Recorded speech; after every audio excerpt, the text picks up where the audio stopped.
number 14, and you were the baby. And my aunts, right? On my mother's side of the family, my aunts, they had double digits.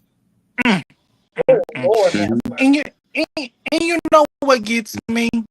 What gets me is the older generation, the older men and women that be like, "Ooh, y'all got so many kids. Y'all music was nasty back then. Ain't no way I'd be having all them kids." While y'all were back here listening to Lucille Bowman till the cows come home and what she was singing.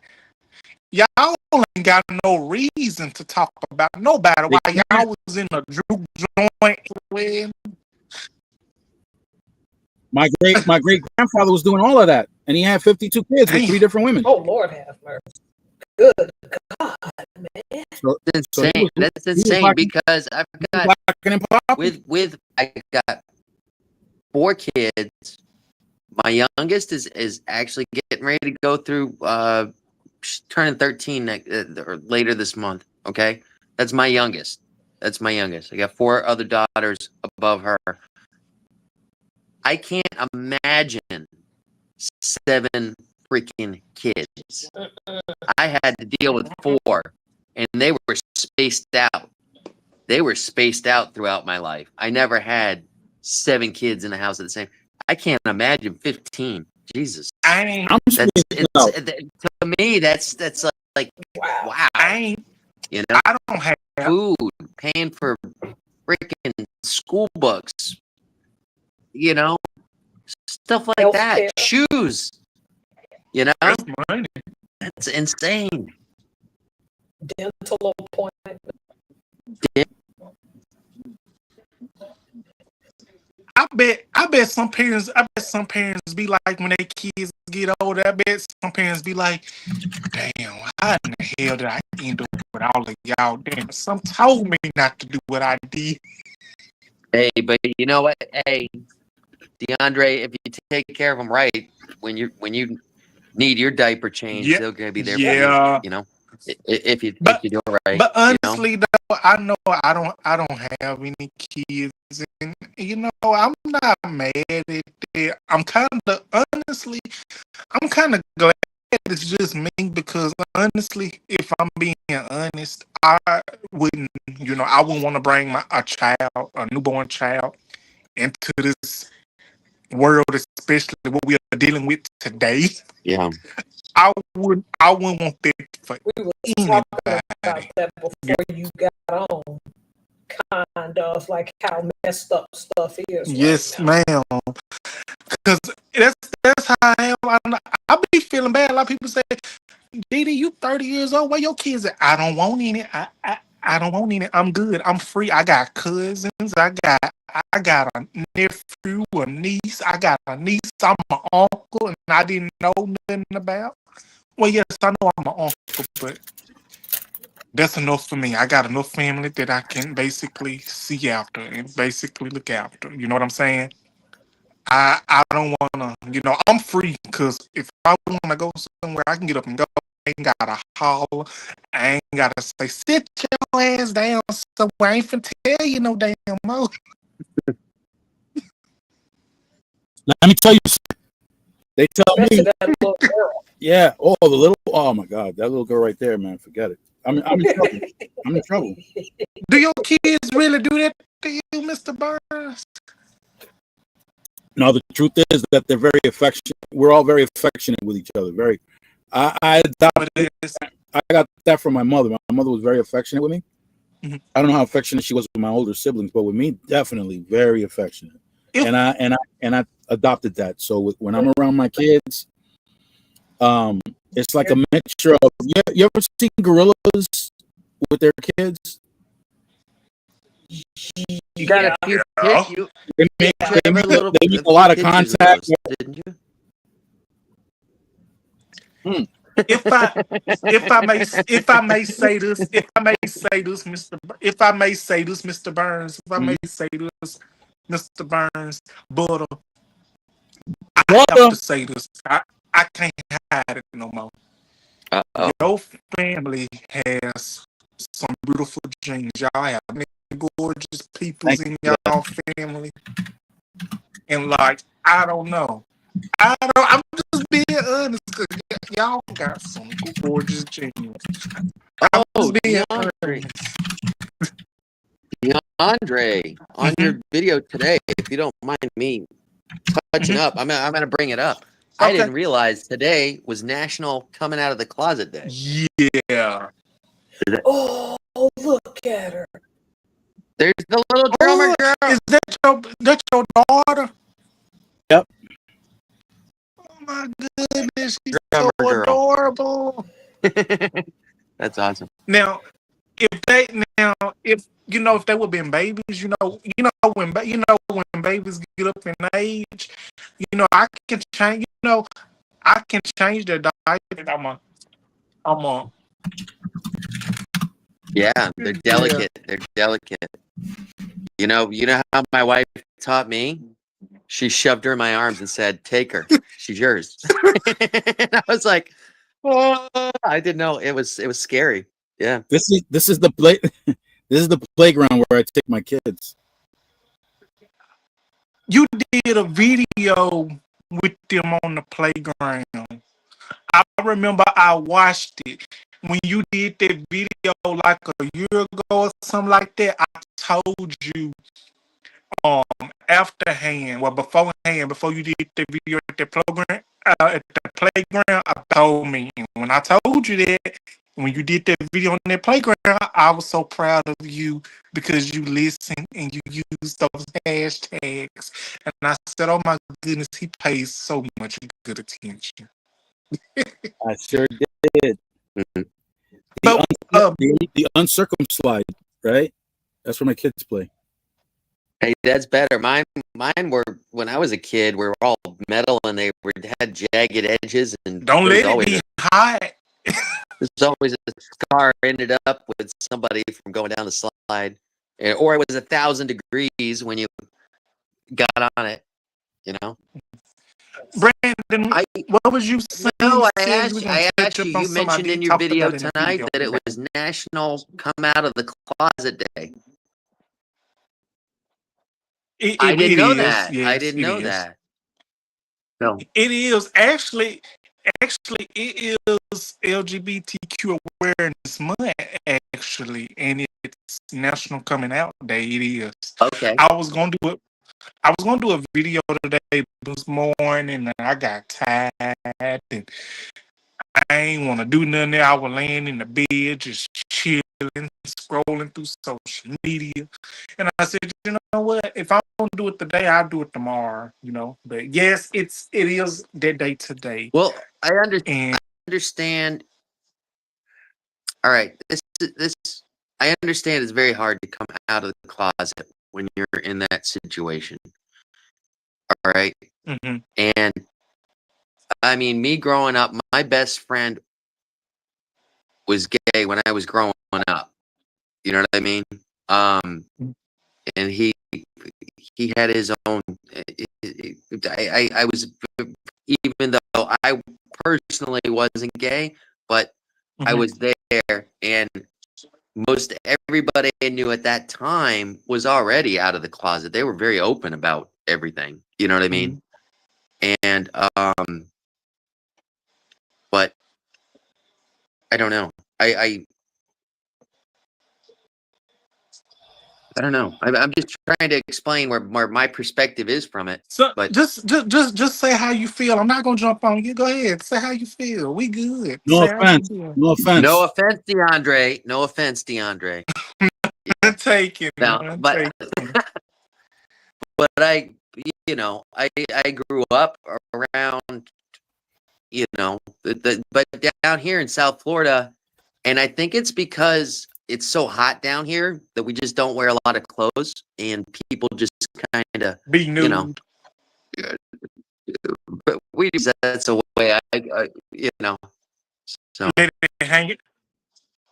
Let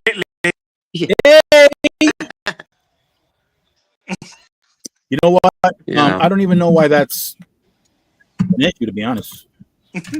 What's that? I don't even know why that's an issue, to be honest. I don't. look. Yeah. Y'all might call me weird when I say What do you? this. What, I was so curious one day, one night. I decided to get on YouTube, and I look up, what do women have to go through when they give natural birth.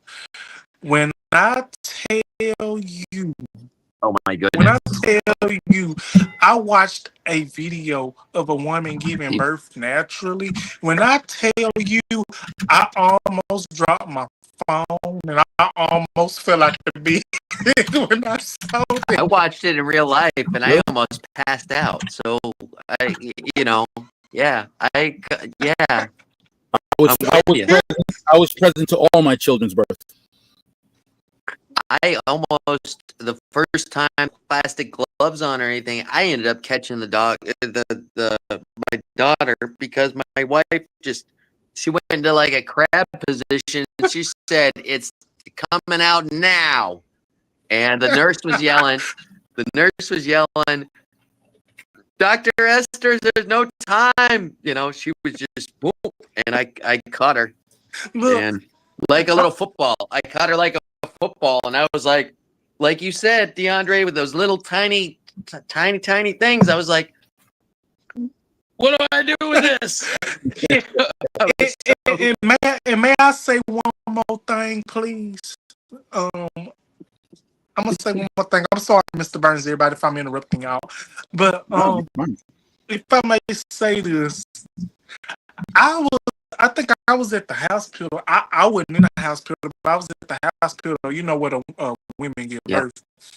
And I heard this woman tell her husband, a boyfriend, I don't know what you sitting over there asleep for. Get your ass up and get over here. You did this to me. Get your ass over here and hold my damn hand. Cause it's your fault. You did this, not me. You did this. I'm like, ooh. I did not know women can get upset. Oh yeah, And very very upset. Oh, it's not. It's very emotional, and to deal and Mr. Burns, I respect you so much for going through it more than I had to. But when they're pregnant, they're very emotional, and it's a pain. Let's just put it that way. It's a very trying time. Homestead and everybody, I You was know. speaking to Homestead. I cut umbilical cords and everything. You did that? They asked me. I Wow, said, no, good. no, you do it. You're the professional, please. You got really involved. And Good one night. time, Yeah. I heard, I was watching a show or a documentary or something about was I really there in reality? And this woman asked her husband, she was like, can you go get me a Sonic Black? One of my teachers was telling us a story. I was a senior in high school.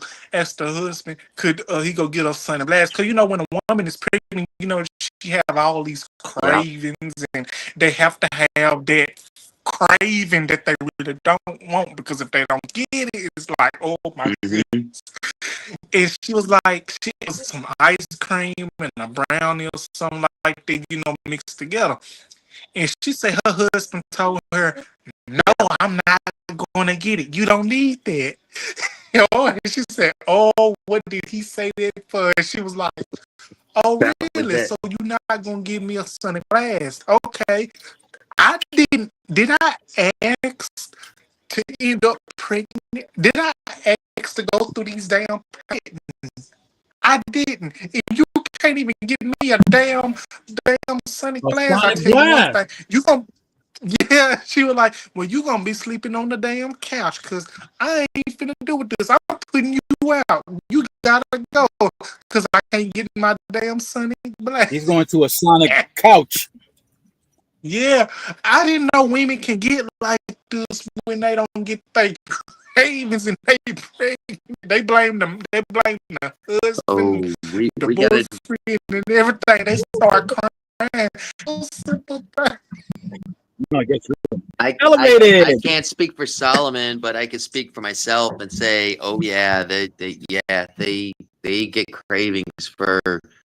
They get moody, and yeah, you got to take the blunt of a lot of stuff, and you just got to say, okay, dear, yes, dear, I'll That's tell it. you what. Now, Solomon, let me ask you a question, Go ahead. Mr. Solomon, because all right, you said all Yeah, six. all 6. Your very first one. All right. When that happened. Yep. And the baby got born, and you're holding that little piece of life in your hand. It's transforming experience of your life. I know it was for me. Let me rephrase that. Transformative. Transformative. Yeah, transforming. Your whole life changed in that exact moment. To me at least. To me at least it did. You know. At that moment, I realized that when I saw what was between his legs, I said, "Damn, it skipped the generation." That's what you said. No. Did you name him one? Did you name him one hung low? One ball hung low. Yeah.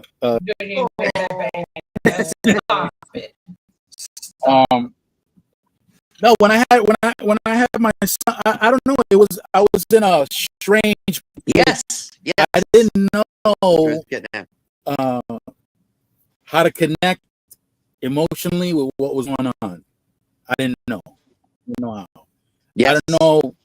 I don't know why. I know some people break down in tears and all this other stuff, and I do remember that my defenses were high, and I was extremely protective, extremely, not just of my son, but of his mother as well. Like if the nurse had a little bit of an attitude, I was ready to punch her in the mouth. Okay. Oh, yep. Yep. Yeah. So no. I was. Yeah. No. But half of them nurses do be having the attitudes and stuff like they ain't got no sense. Yeah. No, I was in a place, and I don't even know how to describe that place. That's what I. It wasn't. I wasn't overjoyed. I wasn't anything. I was just like, I don't know, in a weird place. But I tell you, after the years, when I finally matured a little bit, I still got a long way to go. I matured a little bit. You got a little bit to go. Right. Sorry. I had a moment where I was able to process the births of my children. Thinking about my mother, who gave birth to 14 children and was pregnant with another set of twins after me, and thinking about my mother's loss, because she lost 8 boys, right? Yeah. And thinking about my daughter, my youngest right now, where her mom caught preeclampsia, and how dangerous that was. That's why my daughter was born premature. She was only a pound when she was born. Oh. Yeah. So I'm thinking, I could have lost them both. Yes. And I'm thinking about all these women throughout history that were actually, where getting pregnant was really like playing Russian roulette, because there was no guarantee that the baby was going to survive, that the woman was going to survive, that she wasn't going to bleed out. It was a high stakes affair for a woman to get pregnant. Yes. Because honestly, I'm gonna be honest with you. A lot of people don't know, especially some of these men, they don't know about not y'all, because I can tell how outstanding. No offense to the panel. No offense to the panel. Yeah, no offense to the panel or anybody. I'm just gonna put that out there, because I don't want no heat. I can't fight everybody out. But like most of these, not y'all, but most of these dudes, they try to, talk mess to these women, this and then the third, but they don't know about a woman being pregnant, but they don't know women, when a woman is pregnant, they don't know a woman go through so much when she is pregnant because she has all these changes. Not only do she have to go through these changes, she is carrying a bundle of joy, a human being, a bundle of joy, a baby, a new life in her stomach. Yep. And some of these dudes be trying to disrespect these women, this and that and the third. A lot of these women, they don't know a woman go through. I'm being honest with you. To me, this is just me because I come here. My mama didn't have me for 9 months. I was born premature. That's why I was born with cerebral palsy. And I'm gonna say this: I'm gonna say this. Women go through a lot when it comes to giving birth and carrying a child. I know everybody go through things, but I think women go through a lot of situations, life changing and very close to home because you don't know when a woman, when she goes into labor, you don't know what to expect. You don't know if she's going to have like a medical issue or this and then the third because you also got women that go through postpartum depression. And I watched a lot of episodes of shows when it comes to that because I didn't know what that was. I didn't know what postpartum was and what that is. Watched women, they pretty much they don't want to hold they newborn or something like. I don't know how that goes, but I don't understand how it goes. I got mixed up, but I'm trying to hit it on the head, but I think I'm getting it mixed up. I'm sorry, y'all. I done got it. It's about a depression. It's about a depression that they go through. After that, it could be from chemical imbalances because there are a lot of changes with levels of hormone and other related chemicals inside the body. So I didn't mean no offense to anybody on this panel or off the panel. Hey, Rudy. I basically was just trying to, express my thought and my opinion, and I hope I didn't offend anybody. No, there was no offense. There was no offense. Okay, hey, I just want to be sure, but I will say this: they got stripped too. Listen to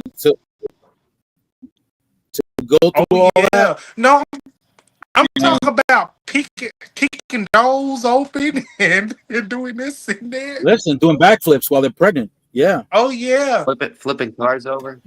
Flipping cars over. I don't know. Over by you, filming in New York, there was the guys that were used to call I can't think of the name right now. They used to play pranks on one another, but they're from New York, going around. But I remember one of the episodes is the guy put the electromulating contractions, and they did it. Impractical Jokers. That was the name of those guys. Impractical Jokers. You know those guys? No, I'm not familiar with them. Okay.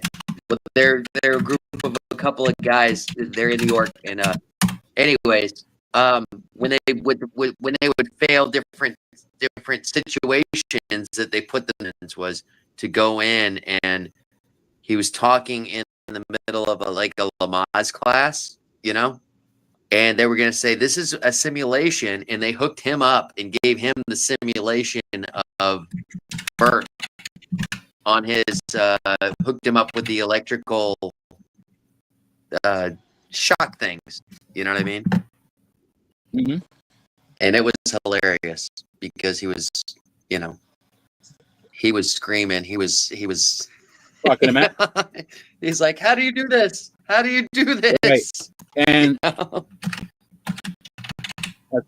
think people fail to understand that a woman's body chemistry changes to accommodate pregnancy and giving birth, which a man doesn't have that.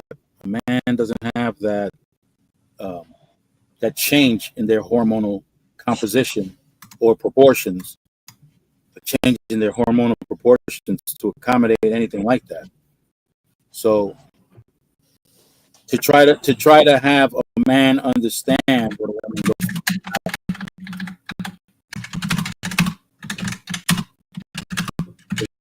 it's Solomon, after this discussion, I'm definitely going to send you a Saturday Night Live video, which I implore you to watch. All right. It's about male childbirth. And yeah, male childbirth, right. I mean, it will have you in stitches. I can guarantee yeah. that. There's always that, there's always that comparison that people try to make, but you can't compare it unless, for example, if you find a decomposed body, who's that? Who that? D? That's you. Go ahead, put it up to the camera again. Everybody, when I was a baby. Oh my goodness! I wish I could zoom in. Yeah, that's me. Baby D. That's Baby D right there. That's me. Oh, that's Baby look D. at that! Look at that! Yeah. I like your little gosh, gosh. Thank you. Yeah, that's me. A lot of people don't believe. My wife works for that company. That was a plug-in. Sorry. It's okay. Oh, me.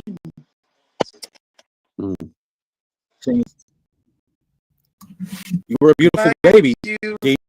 Sometimes I can't believe that this was actually me. Now look at you. You're all big now. See, that was almost 30 years ago. When did that happen? Oh, that happened 30 years ago? When I was first born. Well, I think I was about a couple of months old.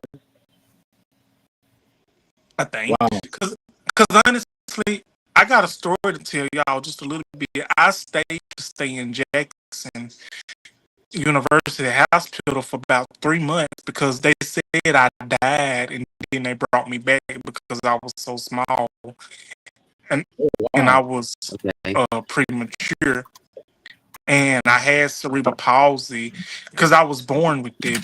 That's not going anywhere. But yeah, I'm personally glad that you made it, man. Me too. I'm just like, I didn't know this happened because not only that, my mama, she was going through it too because I was the only child on her side.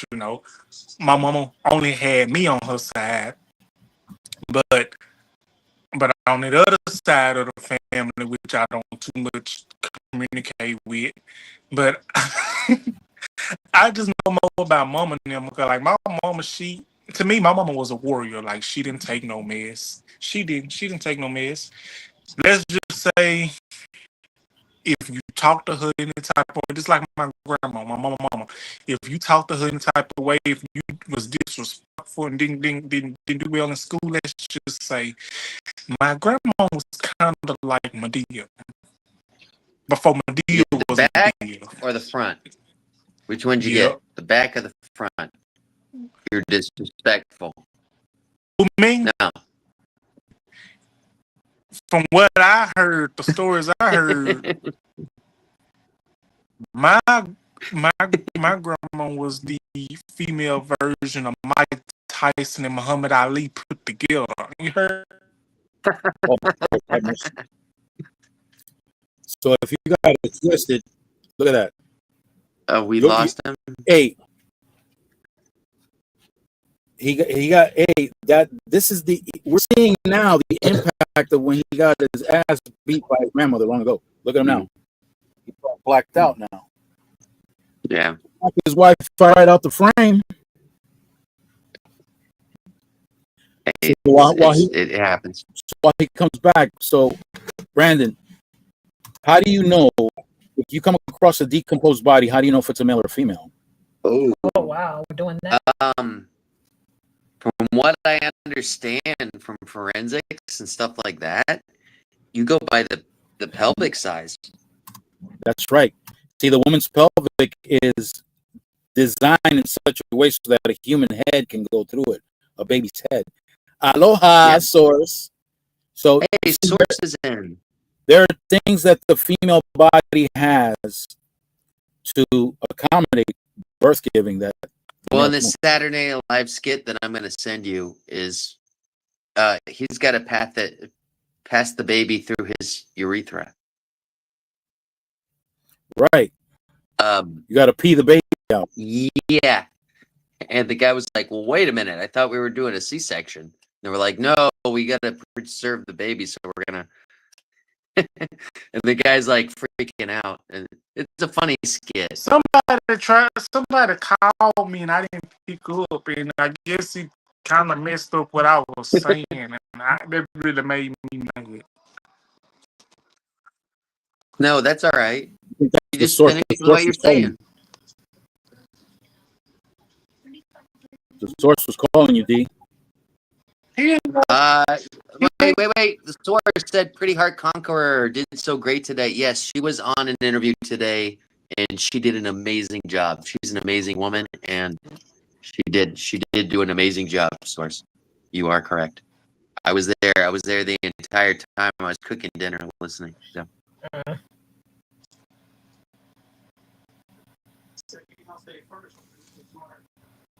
I don't know what that was about. I just caught that. I just went and fed my cat right quick. Oh, no. Source Hey, came in and said Source. hello, and pretty. He did it. He did a interview with Pretty Heart Conqueror today. So it was an awesome interview that they did together. Speaking of, I wonder if Solomon is ever going to do one with me on my soaps. Whoa! Let's go, Professor. Y'all Tell me the better, day. listen, That would y'all be better cool. get that content. Y'all better get it. I'm still working on the cameras and stuff and getting my house in order, but I already ordered one that I'm going to be filming with. I just got to figure out which one of these unopened packages it's in. Yep. Miss Helms, I'm happy to do a live with you one day too. That would be completely awesome. That works. If we want to focus on the soaps, that's good. If you want to focus on history, whatever you want to do, that would be really cool. Tune in. You know I'll be there. Yeah, because I know Brandon is a Yeah. jack of all trades. It can be history, it can be cooking, it can be current events and politics. Well, not politics so much because we don't really do that on your page or Yeah. mine. And then let's see, the cooking, the soul. Yeah.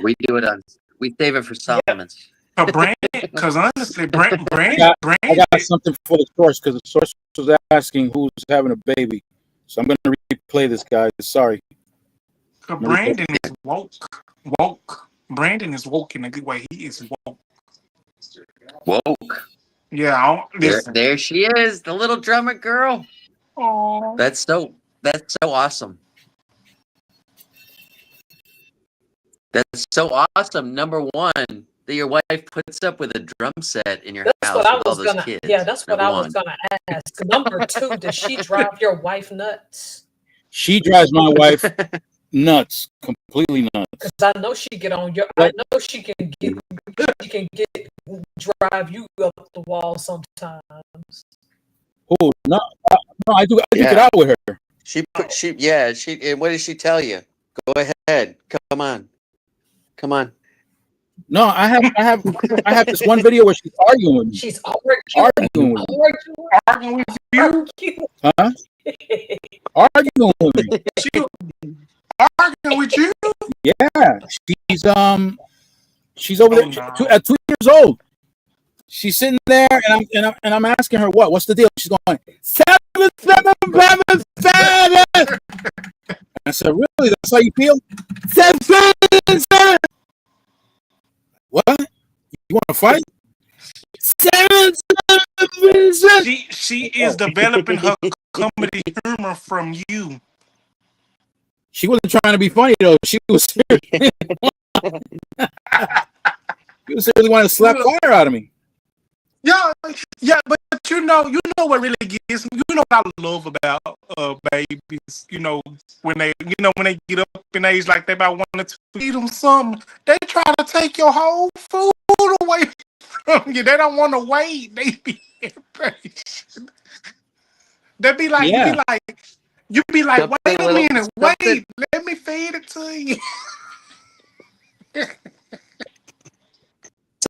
Something a little funny that I had from my that I got from my daughter, my youngest. I used to have her in that high chair, and I'd be feeding her at dinner time, and I'd open up the cupboards, and I've got a very bad habit of keeping cupboard doors open when I'm done getting the cup out or whatever.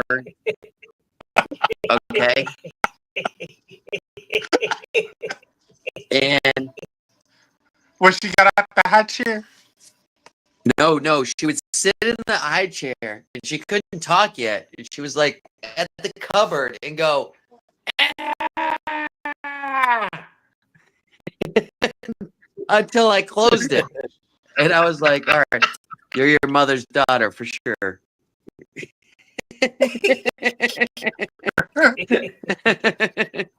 When I was a little girl, my dad would want to watch Alabama Crimson Tide football. Oh, is that your son? Yeah. My dad would want to watch Alabama Crimson Tide. And one time I jumped in front of him and started saying, the sun will come out tomorrow, Little Orphan Annie. And then he's like, Taro, move out my way. And I said, shut up, I ain't through saying.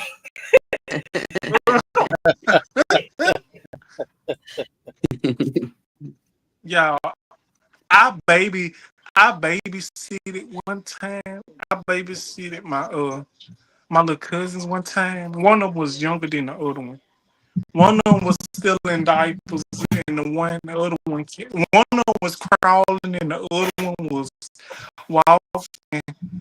When I tell y'all, I wanted to cry so bad because I couldn't keep up.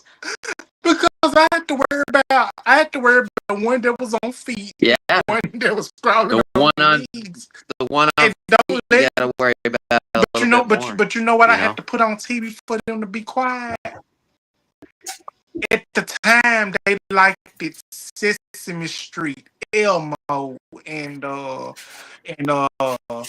Phonics. They liked that Phonics, ABC, and they liked it They liked it Patti LaBelle when she used to sing the ABCs. And every time I put on Patti LaBelle when she sung the ABCs on Sesame Street, I said, "Oh, thank goodness, thank goodness, thank goodness." Okay, I got that one situated. Now let me get this one on these so I can change their diaper. When I put on Patti LaBelle, I ain't hear nothing. Soon as Patti LaBelle came on when she said, "Ah," I'm like, okay, Patty, you got this. Patty, help me, Auntie Patty. Distract them, Auntie Patty. She did just that, because I was about to cry. I really did cry one time. I was like, I'm not cut out for this. When y'all mom and daddy get back, because y'all need to cut down. Like, they need to come on. I'm tired. I can't do this. Like, literally, I really did cry. Because I was like, I can't do this. I believe you. I believe you. Cheating on her mother. Uh-oh. Uh-oh. Uh-oh. Uh-oh. Oh, Lord. Oh, come on. Oh, shit. I thought you were serious. I knew he wasn't serious. I knew he was going to do something silly. Guess what? Speaking Am of that, am I detecting some jealousy here? Nope. who jealous? Who jealous? Who jealous of that? I didn't know you were into blondes. Yeah. I sure didn't either. I thought he liked the sexy red, but I guess she too much for him. He couldn't Oh, handle no more. don't say nothing. Yeah. Red. If you see her, don't say nothing to her. She might get I mad. ain't gonna say I don't know sexy Oh. red. He's got a few side pieces, I guess. The way he looking, could you blame him? Could you blame him? The way he looking? Hey, I don't know. It's out of the closet day. Oh yeah, Miss Burns, yes, Miss Professor. He speaks Spanish too. You know that's my goodness. Oh, That's what drew me to him. That's what The drew first me time to he him. did freak I me out didn't. because he spoke English. I really thought he was a foundational Black American. And then when he spoke Spanish, like, oh, what the hell? Me too. He spoke English so no. good. I thought he was a light Oh. skinned black man. He spoke English so good, but when he started speaking Spanish, I'm like, oh my goodness, Oh. let me sit back here. Heart attack. I'm like, oh yeah. As like, much wait as a the minute. bar. Hey, wait. Let me ask you a question, DeAndre. As much as the barber, or you know, No. did I get you blushing right now? I got you blushing. Oh, look at that. No. Okay. What was you asking me now? What was you asking me? Ask me again. Okay. I said, did he get you as excited when he spoke Spanish as he did with that barber that was cutting your hair last week? Well, till last month. Oh, It was last sorry. month, but you good. You know what I'm talking about either way. Yeah, Mr. Burns still wins there when he's undefeated. Yeah, because it came out of nowhere. You started talking to the guy from outside of your Mr. truck. Burns. 1 minute you were Yeah. speaking English, and then you, I'm like, what the hell? Yeah, me too. I was like, I froze. I'm like, wait a minute. It was a good type of shock. It's like, okay, this is not a foundational Black American man. Oh my goodness, Sure, Mrs. Helm. and I was like, Mrs. this what Helm. I said. I'm gonna say it to this very day. I said, Harper, who this man speaking English, speaking Spanish, and he black. Now he's speaking okay. it like he good. was a college professor of that. And I'm like, man, were you a professor and you just didn't tell nobody? I don't- Burns, I hope You guys- we're not you making guys- you uncomfortable up there. I'm just being honest. I'm speaking my truth. Just say I'm your offense, this Mr. is- Burns. No offense, Mr. Burns, but honestly, you really put the wham damn do on me and Miss Professor and so many others when you shocked us when you spoke Spanish. I'm like, wait a minute. You said when you were Dominican, I'm like, oh, it's a wrap. I'm through. It's through. I'm through. I'm like, oh, Generally, I only like karaoke on the source, but I'm going to do this just for this instant, okay? You'll never find Whoa! a man like This is- Mr. Oh, my. Burns. This is the picture of me that kind of threw D off and didn't know I spoke Spanish. This is the picture right now. I'm scared to find out what me it too. is. Good now. Oh, here. Oh, shit. Stop. I thought you were going to show that picture when you was in that karate uniform and when you was a senior in high school. I thought he was gonna bring up that bear again. Me too. Oh. There was a lot of things that I was thinking, but Ooh, you telling on yourself.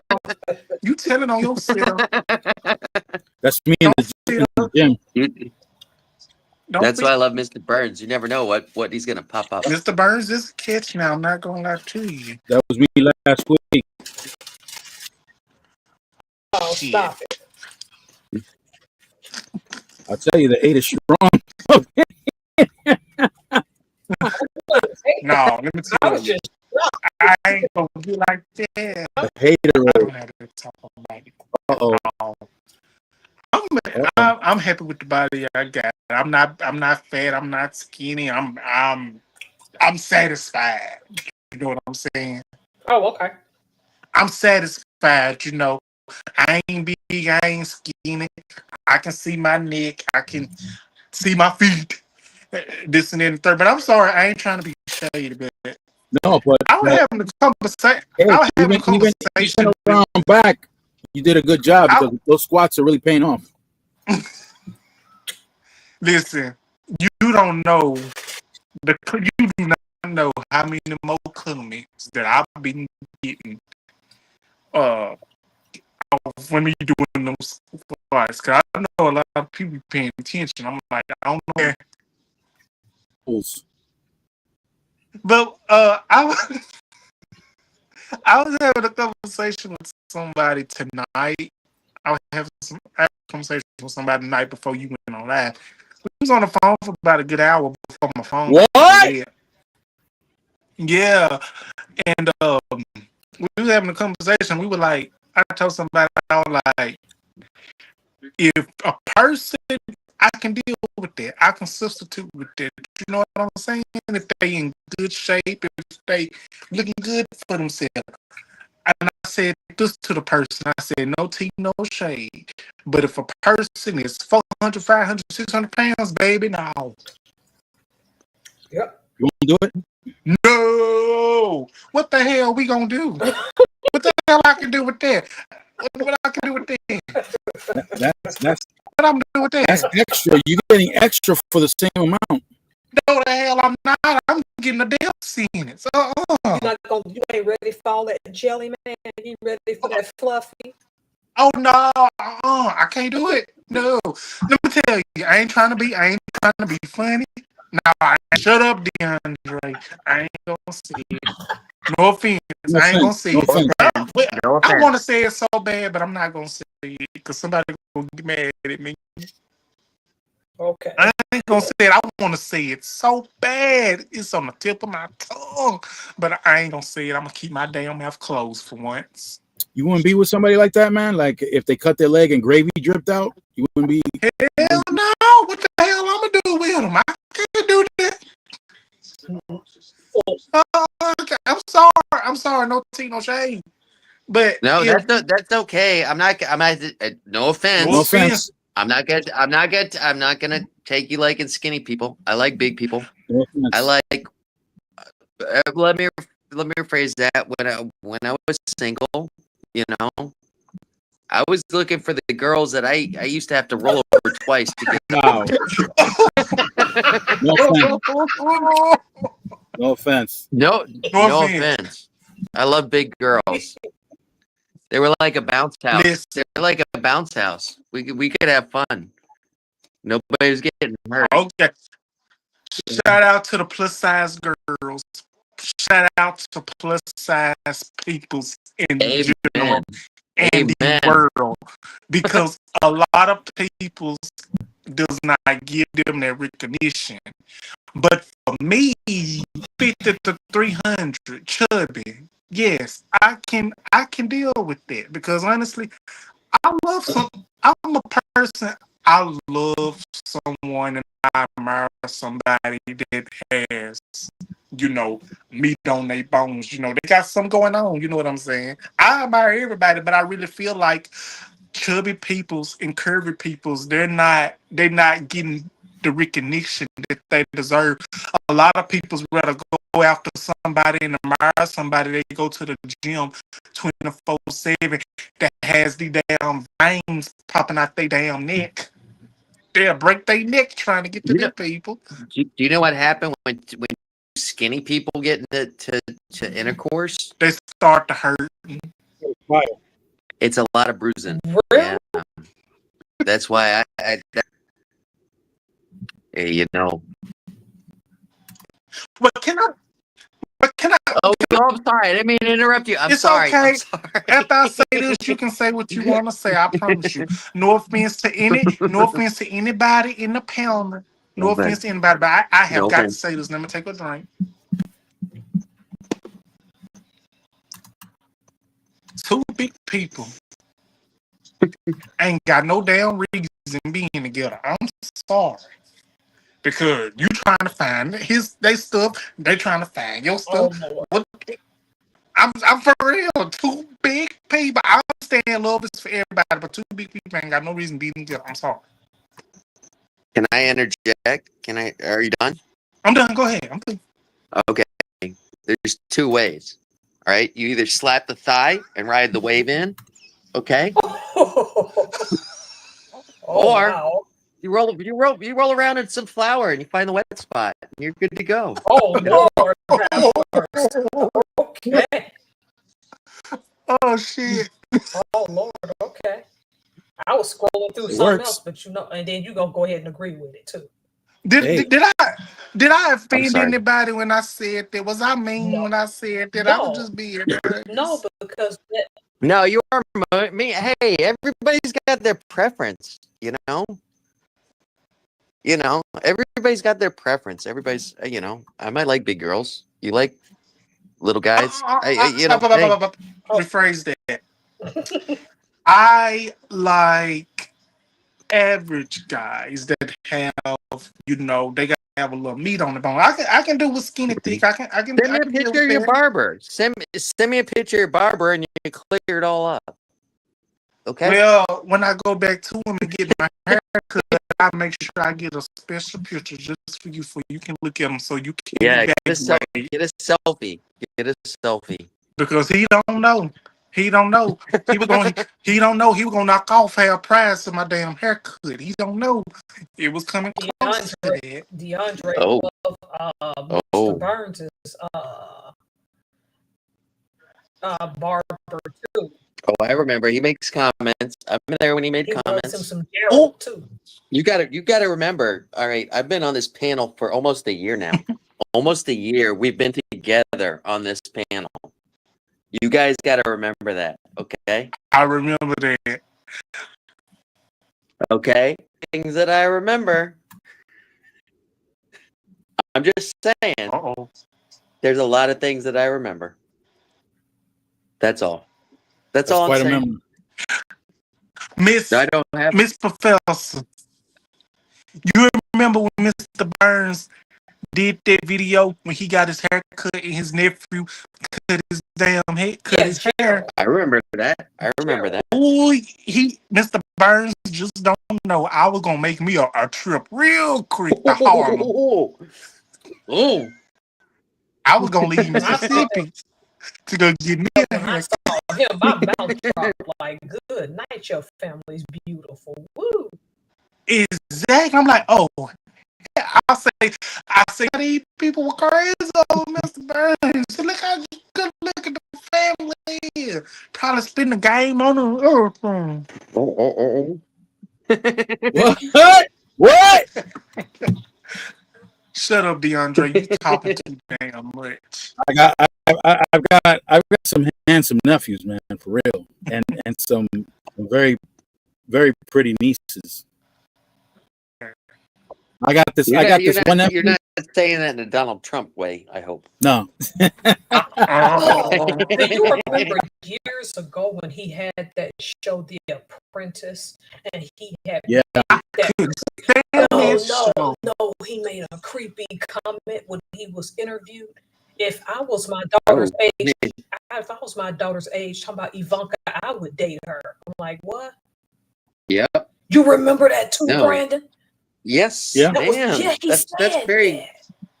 Didn't Omarosa used to be a good friend of his, but she turned on him in the first administration, boo boo. She said he was losing his marbles. I ain't like her at one point either. But you remember that, Brandon, years ago he said yes, ma'am. Yes, ma'am. It was creepy as hell. It was before she even got married. I'm like, what the hell did he just say, boo boo? Yeah. If this wasn't my date, man. When he said that wasn't my daughter. And I was like, wow. I get that just I was baffled. Well, the girl that's charging him with SA right now is that's one of the things that she said is that he said, you remind me of my daughter when she was 13 years old. And that's what they're dealing with right now. He has SA charges right now? Yeah. I didn't know that. Good. That's all from the island. From the island. Yeah. And y'all worried about the wrong damn shit. Y'all let a damn pedophile back in the White House with 34 and some plus charges. Y'all was worried about somebody of color getting in the damn White House. But look what y'all get when you vote for the devil. This what y'all get when you thought you were gonna get this stimulus money. And I knew y'all weren't gonna get a damn dime. Oh. And this what y'all, the one that had to deal with ICE.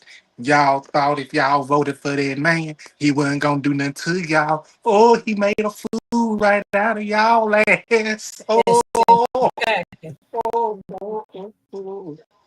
sent you packing. Now look where you at now. Ain't got no job, ain't got no way of living, and that's what y'all apply to me. But I'm through. Well, it does. It does. It actually does, sir. It does apply to you because you didn't vote. Yeah, well, you let it happen. The thing with Joe Biden, I ain't let it happen. I didn't have no way to vote. I ain't Joe I'm just saying, if you don't vote, you're letting it happen. Joe Whatever Biden. happens, you know. It At least would. I put my vote in. I know in Florida, in my red state, I know that my vote ain't going nowhere. You know, Ooh, I can still have the confidence to say, "Hey, at least I voted." You know. I don't know. That's my niece. Even if I did, I don't believe it don't count. That's why I'm saying I feel the same way, DeAndre. But who that is? It wasn't gonna count. Who is Who is that, Mr. Burns? You're freezing up on us. Who is that? My niece and her 2 daughters. What? Yeah. Island Black don't crack either. Then look at that. So don't at all. I'm gonna look for some more. Well, while you're doing that, remember when Joe Biden would go up to little girls sometimes at press conferences and be rubbing their shoulders and then whispering stuff? The way he did it was just a little too creepy. I'm like, yeah, it was. Yeah, no, I'm not gonna disagree with you the there. way he But did it, I just was like, Joe, that's just not appropriate, man. I mean, I would just look at I'm not disagreeing with you 100%. Trump went to that island, right? So it's like, you know what happens. Why? On that island. Why are the Epstein files released? That's a simple fact right there. Yeah, why aren't the Epstein? He's on there so many times that they're, you know, it's like it's cut and paste. It's cut and paste. It's like, all right. Why nobody else sees it? All right, we're just gonna assume the worst. Like I said in one of my videos, I think I said, like I said in one of my videos, I really feel when it was coming close to getting those files released, old boy got what he got. Let's see. Who that is while we're waiting, because he was going to say something about That's my sister. She's 72 years old. Really? Yeah. That's the mother of the previous picture you saw. Oh. Whoa. Does she live in New York? No, she lives in Puerto Rico. Oh, wow. Okay. She was smart then. Yeah, she and she did well for herself too. Although I listened to a guy who's a Christian in Puerto Rico, A lot of Americans are moving there and starting to make the price of stuff go up. Oh, who that is? Oh, who is that gorgeous Yeah, person? who is that? That's the sister. That's my other niece. That's the sister of the other one you saw. That's my sister's other daughter, the one in the previous Okay, picture. okay. Mr. Burns. You got a beautiful. Y'all whole family is beautiful. Oh my gosh. They came after me. They look like me. He had to throw it in our face, but You is the gorgeous. point I'm not about gonna it lie, is you is that what's gorgeous. in them Epstein files for real? Oh yeah, that's what I was saying before I left for a little bit. But back what I was saying they was gonna get released, but oh boy, what happened to old boy? What happened to him? And then when they was gonna get close again, try to release them, oh damn, what happened next? The damn government shuts down. Like, what the hell is y'all doing Oh, with these I did distractions? not put two and two together with that. Because as you know, I work for the government, DeAndre. I got furloughed. Oh, I'm so sorry, Miss Professor. I hope I didn't say too Oh, much. no, you good. It's just I never made that connection. As soon as people kept asking about them files, he suddenly shut it all down. Because if the Fed is shut down, then you can't investigate with a shutdown. And you can't get nowhere farther with that. Yeah. And I'm like, see, that's what a guilty person do. If you weren't guilty, you wouldn't be making so many distractions.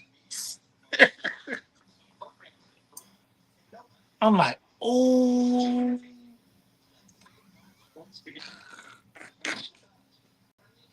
Away. And I will say this. What the world? I bet that's another niece too. That's my great niece. Oh. But let me. Do y'all remember a clip of a video when Joe Biden was in? He was just.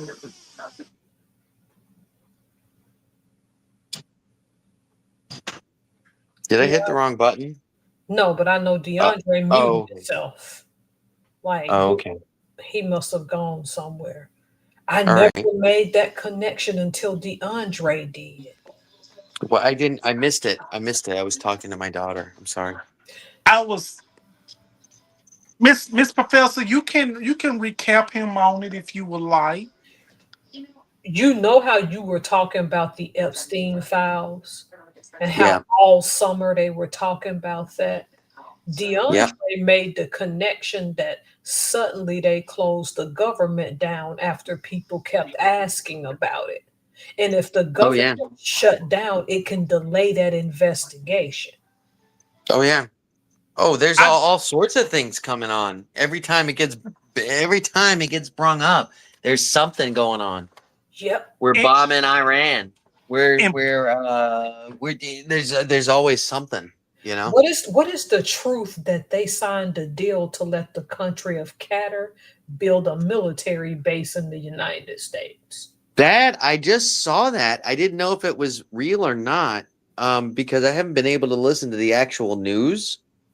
Um, but that got me somewhere in Illinois or something like that. It's in a state that starts with an I. It's either Illinois or Iowa or Idaho, something like that. I think it's Illinois. I think, yeah, I just saw that before, but I only just saw a little thing. But I'm interested about that as well, because you know, 5 years ago he was talking about how Qatar was the big terrorist funding government and etc. And now they're buddies because they give him a $4 billion plane, and look It's what's going on. yep. I think he wanted that investigation to get delayed, so we all got furloughed because of it. Oh, on top of that, no, I agree because because he said it. He said it. Well, I'm gonna get rid of a lot of federal employees if we shut the government down. Now, which Now you look back. You look back 7 years ago. What did he say? That he was. Oh, sorry. Shit. The Hey, I'm direct coming back, y'all. I'm responsibility about of to go to a the government. bathroom. Okay. Okay, DeAndre. Go ahead. The direct responsibility of a government shutdown is caused by the President of the United States. This is a quote from him. This is a quote from Donald Trump. And it's his responsibility to get the parties together to do it. He was talking about another current standing president at that time. But I think that quote came when Barack Obama was in power. But to me, it's just like, and now it's like, oh, you got more government shutdowns than any other current president, than any other standing president. And you're gonna say, oh, I don't get it. I don't get it. Now, not to make things racial, but there have been white women that are concerned about his presidency because those who want They to should have, be but what I'm saying is all women.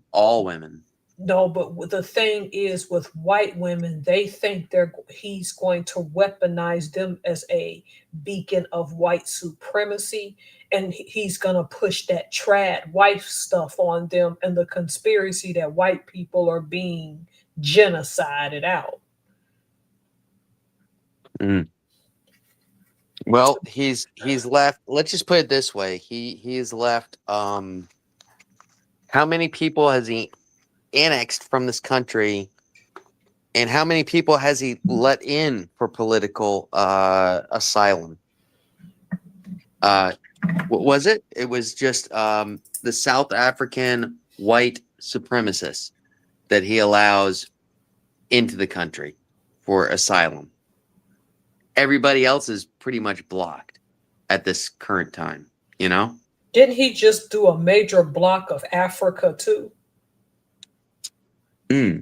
Not I know not white South Africans. that's what I mean. He let them in, but the rest of the continent, he was like, no. That's Oh, exactly. He's already said that.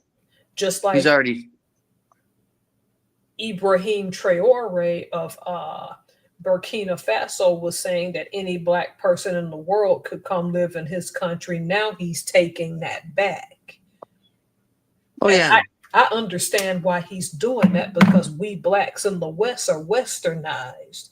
That don't mean we all agree with Trump, but white Well, women you could take it back to what he said when he was first running, that Kyler Jenner could go to his bathroom anytime that wanted as a transvestite. Look at where he stands now, you know? I can a few years later, you know? Yeah, but it's lots of females, white women, attractive young white women who are saying, I don't want to be forced to have a child if I don't want to. Nobody should be. Nobody should. In my opinion, nobody should be. But see, you don't know their situation. And what I say to people that say that is, I say, well, okay, then they're going to have to give them up for adoption. How many crack babies are you willing to raise? How many crack babies are you willing to raise? But that's the hallmark of this Christian nationalism. If you look at the history of the United States, I don't care what anybody tells you, this is not a Christian nation, and it was not founded on Christianity. And that's very hard for people, especially. You are 100% correct. For even me believing in the Bible, that's hard for people to. Well, how can you say that? I say, go look at the Capitol in Washington, D.C. and how it's laid out. Go read what the founding fathers said. How do you reconcile that? Freedom of religion. Freedom of religion. You know what that means? or freedom Miss- from it. You're exactly. Church and state are separate. Yeah. Church and state are separate. Christian And naturalists don't believe that, and they believe in using their own women, white women, to carry an agenda that some of these white women are saying, well, wait a minute, this is a no-no for me. mhm. Why are you weaponizing my womb for racism and bigotry that I don't believe in? Yep. Because Well, it's yep. I mean, look back at the Mormon religion and stuff like that. Where be fruitful. That's they literally are being fruitful. They're getting as many wives as they can, Wow. and that's true, It DeAndre. is, because I watched something today on a lady, I think she called herself Take Two. She said she had to escape Mormonism after 20 something years because she said what they don't tell you behind the scenes is that your husband can put hands on you when you're not submissive enough, and the church will turn a blind eye. Hmm. So much so that this woman don't even have religion anymore, and she can remember that trad wives had been going back to way back then. And she was saying, this is before I came to your live, Mr. Burns. And she was saying how that when her kids went to activities or had school lunch, they're taught that society's trying to poison them. So she Yeah. had to make them a brown bag lunch from scratch every day. She couldn't even buy bread. She had to bake and physically make it. And if you know anything about bread making, that's time consuming. Everything they ate had to be from scratch. Even she was saying her fruit trees, the kids ate from the fruits and vegetables that they grew because those trad wives from that religion are so paranoid. Because I know I might not, if I may, I didn't mean to interrupt you, Miss Professor. I'm sorry. Um you make I agree with you, and I just want to add to something. I don't know if this might be the same thing or what, but when you talk about, like, when you talk about religion and the church, this and that and the third, I really I feel like I'm gonna get this damn thing wrong. Forgive me, y'all. Um, I really feel like people say the church is just a building, and the church is within you. That's what I was always told. But at the same time, I feel like biggest of the know it, well, not everybody. Biggest of the peoples that claim that they are so religious and that they know everything that goes from the Bible. They know the Bible from the beginning to the end. Those are the ones that's basically like, no, this ain't right. This ain't right. This and that. I don't know. I might be on another topic. I'm trying to make sense of it, but And I understand what you're trying to say, DeAndre. If you don't mind, I'll pick up on that a little bit. you can, because I'm messing up. I'm messing up. No, no, no, no. I You're shouldn't have you're fine. never. I understand what you're trying to say, though. And there's people. For instance, the guy that was in charge of Donald Trump's moral guidance or whatever was convicted of sexually assaulting a 12-year-old girl. You know. Oh my god. Mhm. I'm sorry, DeAndre, but the point is, this was a minister in this supposed, you know, eh, I So basically, what you saying? I'm sorry for interrupting you, Brandon. I'm no, so go sorry. ahead, go ahead, because I got speechless for a second. Go ahead. Cause you I know you can snap on me or do whatever. You can say, DeAndre, would you stop? They interrupted me. You can say that if you feel up to it. But Not at all, not at all. Don't I will think. but concede to you. I will concede to you, especially when I'm. Go ahead. okay. I was gonna say it be the it do be the ministers and stuff. Cause let me tell you, I'm gonna be honest with you. You do have some ministers and preachers that actually mean what they say and say what they mean, and they really dedicated to the church and the religion that they in. But you also got a lot of these ministers and pastors when they ask you for your jury and ask to see you after church and to do this and do that. It's totally a different ball game. Because honestly, I don't trust all pastors. I don't trust all pastors. I don't trust all church They're members. people. They're people just like you and I. Yes, sir. Because That's where it screws up, is because everybody puts more faith in them and more trust in them. They trust them with their children. They trust. I'm not going to trust my neighbor with my children, you know. And if I was in a religion, all right, I'm not going to trust the pastor with my children. I'm sorry. That's just it. That's just it. because And go ahead. I'm sorry. I'm sorry. Go ahead. Go The ahead, though, professor, sir. the professor wants to chime in. Yes, Miss Go Professor, ahead, chime Miss in. Professor. He was saying, Brandon, exactly what I was saying. Christian nationalism tells you that you have to put your faith in that one mortal man. So Christian nationalism wants to take us back to an America that always built itself off of subjugating people, even poor white people. Every black person that I've met, and this is going to be offensive, so I'm gonna say it, No including offense. myself, have Or you met, got to say start yeah, offense. have met a wealthy white person who will tell us in private, we don't deal with the trash of our own race. Oh, They So don't. it goes back to MAGA. What is the point of your Christian nationalism when the people you're trying to appease are using you just to lock you down and control you into martial law? exactly. For Christian nationalism to be fulfilled, if you don't hit certain benchmarks, and that's most of us in this country, it's over for you.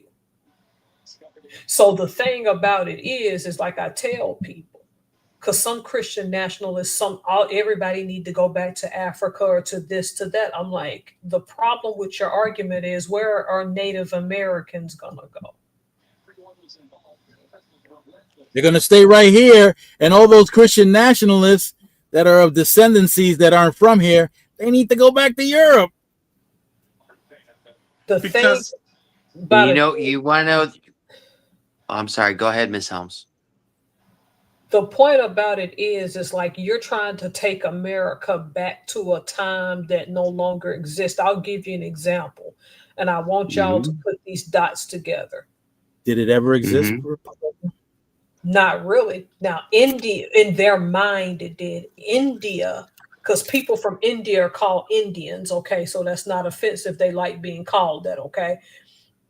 Indians in 2023, some report came out that Indians have the highest per capita households far as their influence in the United States outpacing white people. That's 2023. 2025, their visas are being revoked. Do you think that's a coincidence? 2023, affirmative action is repealed. Wasn't it 2023 or 2024? It was this time last year or year before when they took affirmative action away the Supreme Court. Okay, it was 1-2 years ago. Suddenly, large amount of Asian Americans or even Asian Americans who have lived here for decades are being deported. You think that's a coincidence? Now, Trump came out with 12 schools that have to have a certain amount of quotas of foreign students. Guess what's on that school list? Massachusetts Institute of Technology, what we know as MIT. Mm, Only a mm, certain amount of people. Guess who that disproportionately targets? Asians. That's after they repealed affirmative action. Anybody connecting these dots yet? Those dots were connected a long Tony, time ago. not yet, but keep talking. If you continue to let Indians come in at the rate that they were before he decided to come up with this stupid golden visa, if you continue to let Asians dominate, because if you look it up, there's a new thing in nice neighborhoods called white flight by Asians. They were tired of Asian American families moving in and outpacing their children in affluent neighborhoods. So now, if too many Asians move in, like back with Black people, they're moving out. The 2050 census showed that Asians and Hispanics were about to take over the United States, and that white people would still be around, but they would no longer be the majority. Now you catching what I'm saying, DeAndre. He caught yeah, it soon as I yes, said it. yes, ma'am. So basically, what you saying, it would be more people of color, the most biggest population, and taking over biggest of the business and everything else that is coming along. Correct. They would turn to the majority rather than the minority. But white people, Oh, yes. because I'm sorry, Miss Professor, I didn't mean to interrupt you. No, I was just wanting to say something, but you can go ahead and finish. I'll wait till you finish. no, I like that you're connecting these dots because some black people, include myself, are having to tell white people, we're not trying to genocide y'all like Christian nationalism is telling you. Despite Yes, what, ma'am. yeah, despite what happened in history, most black people alive are being born now. We're only the descendants of that. Because it's like now. Oh shucks, I don't push the wrong button. Who said Um, it was like what I was saying is like now, like where I'm at. You know, when you go to the gas station, right? right? Who is the one that is taking the taking the gas money, putting it in every time you go pay for gas? Who's at the register? You having a lot of peoples that's from Arab that is buying majority of these service stations. Oh yeah, that's This been and in the that and news. the third, because every time I go to a service It station, is what? Max did a big throw up. It took a second to figure out if it's throw up or poop. Sophia's oh, cleaning up, but it looks like he might have gotten into something. Uh-oh. So he threw up as like his whole dinner. Sophia's Oh cleaning Lord. it. Oh Lordy. Uh-oh. poor Max. Oh, Oh, oh, my- oh, oh, Poor oh, I Matt. hit the wrong. Oh my goodness, Poor I Matt. hit We Tina. heard I'm sorry. everything. My what? Somebody Yeah, I know poop. you heard everything. I hit the video instead of the mute. I'm sorry, guys. Look, Somebody don't be poop. embarrassed. We excuse heard me. excuse me. Excuse me for a minute. I'm sorry, guys. Somebody poop. No offense. No offense. They're Wow. pooping. But see how you caught on, DeAndre? Because there's been whole specials about how Arabs are buying up convenience stores and Indians too. And I don't have a problem with it. What's happening Me either. is that by 2050, this is not going to be a white majority country anymore. So now we have to say we're Christian nationalists so that we can put people back in their place. Then you see these black men are starting to get hung from trees again. That's been Yes. It's like history repeating itself after 400 to some years from the 1960s, 50s, 60s, and whatever years to now. And it's like this, it's a lot of uh Pakistan or Arab peoples that are buying these service stations because everyone I go in is a person that's from Arab that's actually buying up these stores. They buying them up. They taking over. Because when the Democrats get back in the power, when they get the House or the Senate, guess what you think is going to happen? And let a Democrat become president. They're just going to open back that border anyway. Mm-hmm. Because less Americans, regardless of race, are having babies. And to sustain our population, we're going to have to bring people in. That's been a proven fact also. Christian nationalism is a myth, okay? You're not going to control women's wombs like that anymore. This is not because I'm a feminist. I'm just telling you. Like they're still gonna try. They're trying. They're still trying. This is not this. This is gonna be my opinion, if I may speak it. If I may say this, Yes.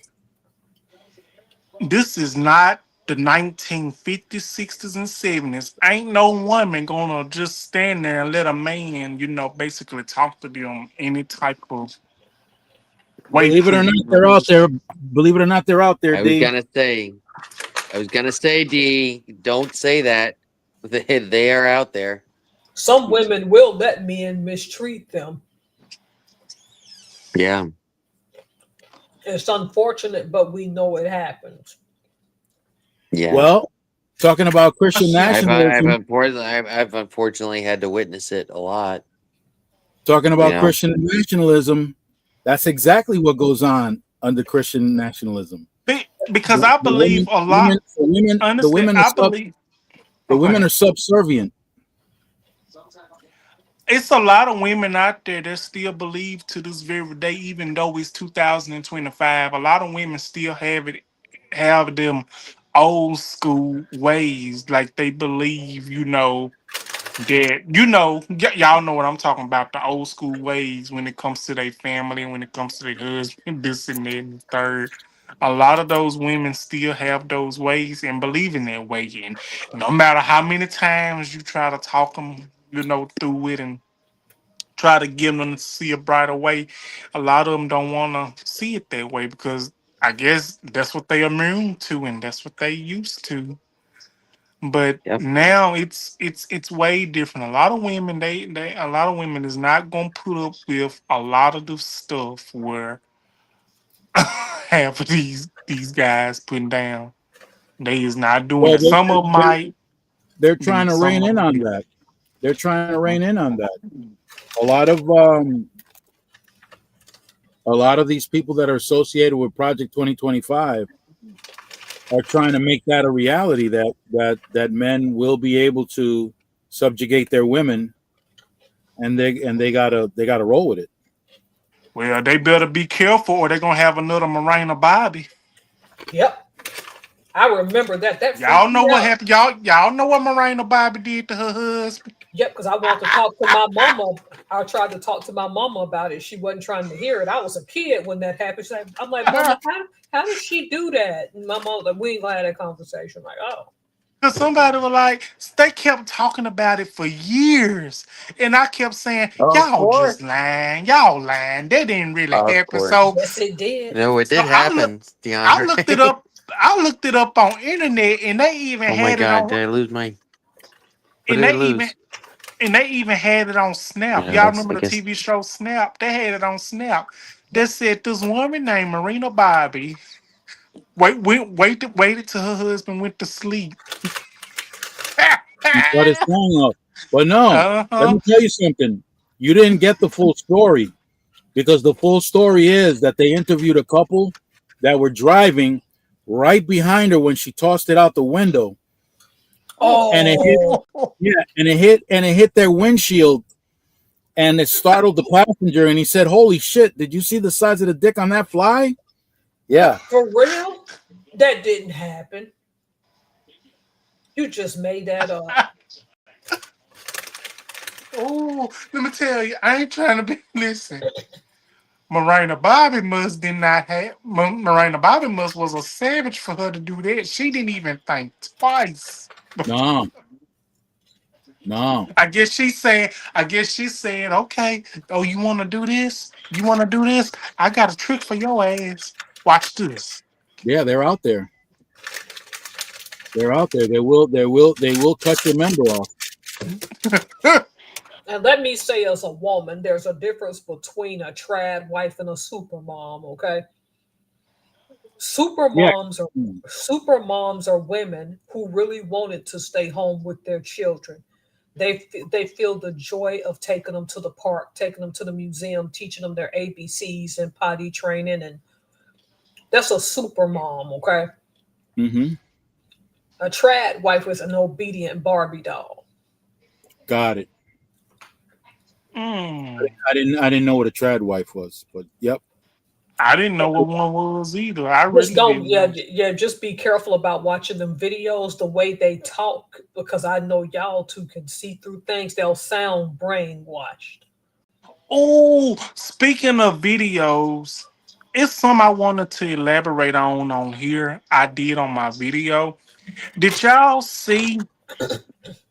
Did y'all hear about Robin Williams and Martin Luther King Yeah. daughters basically calling out peoples for sending them videos of With having using their AI. daddies with this Yeah. AI stuff? Like in reality, for real though, this stuff is really gone a little too far. As much as I would love for Martin Luther King to still be here with us, that's disrespectful. To me, it is. It's disrespectful. So somebody AI'd MLK like he's still alive. Yes, Yeah, they did a ma'am. video. They did a And video Whitney Houston. with using the image of Dr. King. Not in a malicious way, but In it's a still savage it's way, like they still here. it's still painful for the children. Oh, and guess what though? Not only did they do that to MLK and Robin Williams, Aaliyah, Tupac, Amy Whitehouse, Marilyn Monroe, JF Kennedy. I'm telling you, I've been seeing this stuff. And I wouldn't lie to y'all. I wouldn't even make this up for nothing. I'm for real. And I'm like, really? So y'all so bored out y'all damn minds that y'all making all these AI videos of MLK, Robin Williams, Tupac, Aaliyah, Left Eye, Amy Whitehouse. Y'all out of y'all damn mind. Y'all ain't got nothing else to do. Y'all but just in Whitney Houston, just let the legends rest. Just let them rest. Please just let them rest. Although half of them ain't got no reason being gone, but that's another story. But just let them rest. DeAndre, I've actually got a comment with that because I just saw an AI video and it disturbed me a little bit, but it also excited me, you know. Um, do you remember Mr. Rogers? It's a beautiful day in the neighborhood. A beautiful day in the neighborhood. Would you be mine?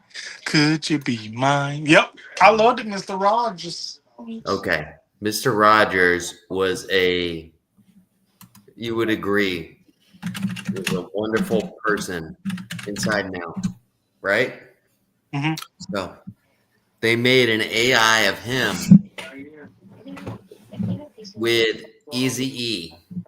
No, they didn't. Oh, Oh, Lord. Lord, Yes, have mercy. No, yes, they didn't. ma'am, they did.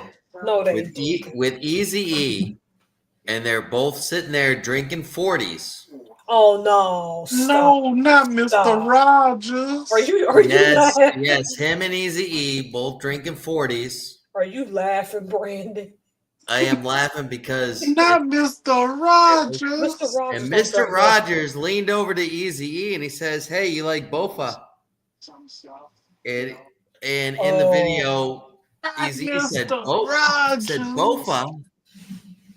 He said Bofa, and Mr. Rogers looked at him and says, "Yeah, you like both of these nuts on your chin." Ah, And what? then they started laughing about it. What? What? And Hey, it looked like a freaking Mr. Rogers episode. It would look like they were sitting on the couch just drinking 40s. I mean, he had one in his lap. Easy had one. It was funny. Brandon, you know what you just did?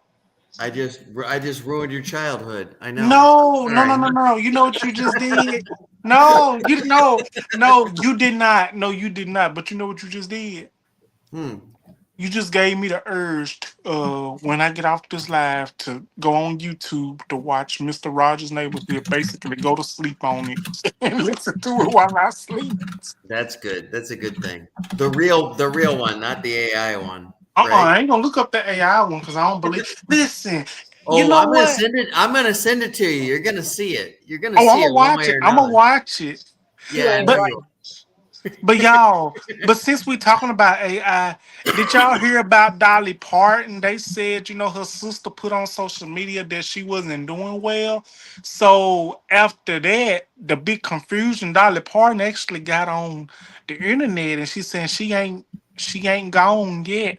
And y'all, when I watched the Dolly Parton video, I'm telling y'all, Dolly Parton did not look like herself. I'm like, wait a minute.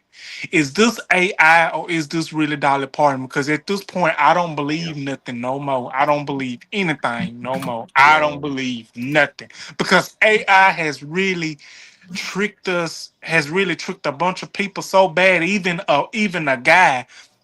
Yeah. There was I was even duped by it. I quoted a quote from Donald Trump that I thought was from a Time magazine episode in 1995, which I turned out to be false, But I quoted it on my live, and I did that. I'm gonna say months ago on one of my lives. But since and it we turned out talked, to be false, and now I feel like an ass. oh my God! Oh, you're getting Andre excited. Who is that? That's my nephew. He looked mean. He can be. Oh, yeah. DeAndre's cleaning the lenses. Harper, who this man? My That's nephew. his nephew. What's his name? Steven. He don't look like no Steven. DeAndre, what does he look like? What's wrong with y'all? He looks like a. There's a lot, Miss Helms. There's a lot. He looks like a. He looks like a Quan or J1 or J2. Yeah, John K2. What No offense. I have a theory about Dolly Parton. You do? Yes. Here's the thing that happens if you've been married to somebody 30 plus years, and she had been with her husband for what, 50 years, I think? Since the 60s, I believe. Sometimes you've been with that person for so long that when they pass away, even if it isn't sudden, it can take a toll on you. Yeah, because you was with that person for a great amount of time, and that person was. Yeah. Why is you doing this to me? If it's an ex-girlfriend that I've spent several times, if I hear that my ex I dated her for 5 years or whatever, before my marriage or whatever, it's still going to take a toll, Yeah. Emotionally, at least with me. I'm an emotional person. I don't know if you guys have realized that or not, but you is because I can sense it.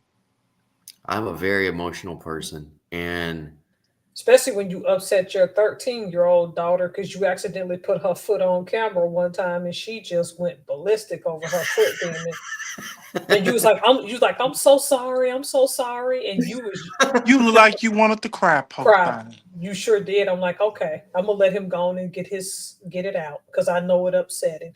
I'm Oh. sensitive. Well, how I'm about sensitive. tonight? I hit the freaking video off instead of the mute, which was supposed to be the other way around. Then you girls heard, you guys, or I'm sorry, everybody heard about Max having his problem. You ain't gotta change. You ain't gotta change. You ain't gotta It should change. have. You It was good. okay. We just heard you. Was like, oh, Max done got into something. Like, okay, Yeah, Yeah. your wife was saying, I don't know, is it poop or throw up? yeah. He got, got into But I something. meant to, I put my finger in the wrong button again. It was supposed to be mute, and instead I hit the video instead, and I just X'd out the video, and you guys heard everything. And you know, Brandon, you remember when? when my family comes out to talk to me, I'm like, okay, I mute it and I video out usually, and I'll just usually just if I know it's coming, I'll throw the little finger up and say, hey, give me a minute, you know. But yeah, Brandon, you remember when I went live and I accidentally, I accidentally pushed the wrong button and I accidentally blocked you by accident. And yeah, it I happens. got so sad. I got so mad. I said, no, I didn't mean Oh, to in the do middle of that. your live, that live Yeah, you were doing, yes, yeah. I yeah, was you were getting ready to cry. You were getting ready to just throw YouTube to the. You were like, I'm done with YouTube. yeah, You were so. listen. Forgive me, y'all. I was about to get ready and cry like a little bee. I was gonna get ready and cry. Because I was like, no, I didn't mean to do that. I tried to add your comment to the stage, but I ended up pressing the wrong button. I said, oh, Brandon gonna be through with me now. And I Well, with tried to that, text him. with the other associates that we had, they you're I got blocked way before then, and then I got unblocked when I let you Yeah, know about it when you went to the Solomons. But and then when you were like you were that made you super aware, I guess you could say. it did. And when that happened, I remember I was on a live with you, and then you were like you were shitting your pants. I don't have any other way I don't know, but yeah. Yeah, because that was the day. That was the day where a person called me the N word and spelled it backwards, and they Yes. told me that I needed to Well, go they back told to you to go back to Africa. Africa, right? Yes, sir. Yes. I, Yes. wa- I was like, I oh remember. wow, I like, oh wow, we doing this now? I had come in after all that, but ooh, yeah, Yeah, I remember that. I was like, wow, we doing this now? yeah. Let's See, see But how what's Solomon? What do you got to say, man? Come on, About you're the all one that. running. You're he the one got his running the nephew. show. He got his nephew still up on yeah, his cause damn he grin. screen. No, he grinning like he up to something. Like, what are you up to for real? Cause And you was sitting there. Yeah, he know. he know I already commented on his whole damn family. He know I told him that his family is beautiful. And he still got his nephew up on this damn screen. Let me get Yeah, him he off look there. mean though. He look Well, mean though. Miss I'm Solomon, I good. need to ask you one question. Does your entire family speak Spanish? Do your nephews speak Spanish? Yeah, they Damn. Oh, all do. Andre, oh, you just blew his mind right now. You realize that? I ain't what I do. I can They're listen. all bilingual. They're all bilingual. Or they bilingual. Do your Yeah. kids speak it yet? Um, Two of my kids, well, they all understand Spanish. As far as understanding goes, they all understand Spanish. Now, Yeah. to speak, uh, Yes, I understand exactly what you're trying to say. two of them speak it more than English, and the others they prefer to speak English. Like Okay, that my three youngest, their mother only speaks to them in Spanish Oh. because when they Man, go to school, all they get is English.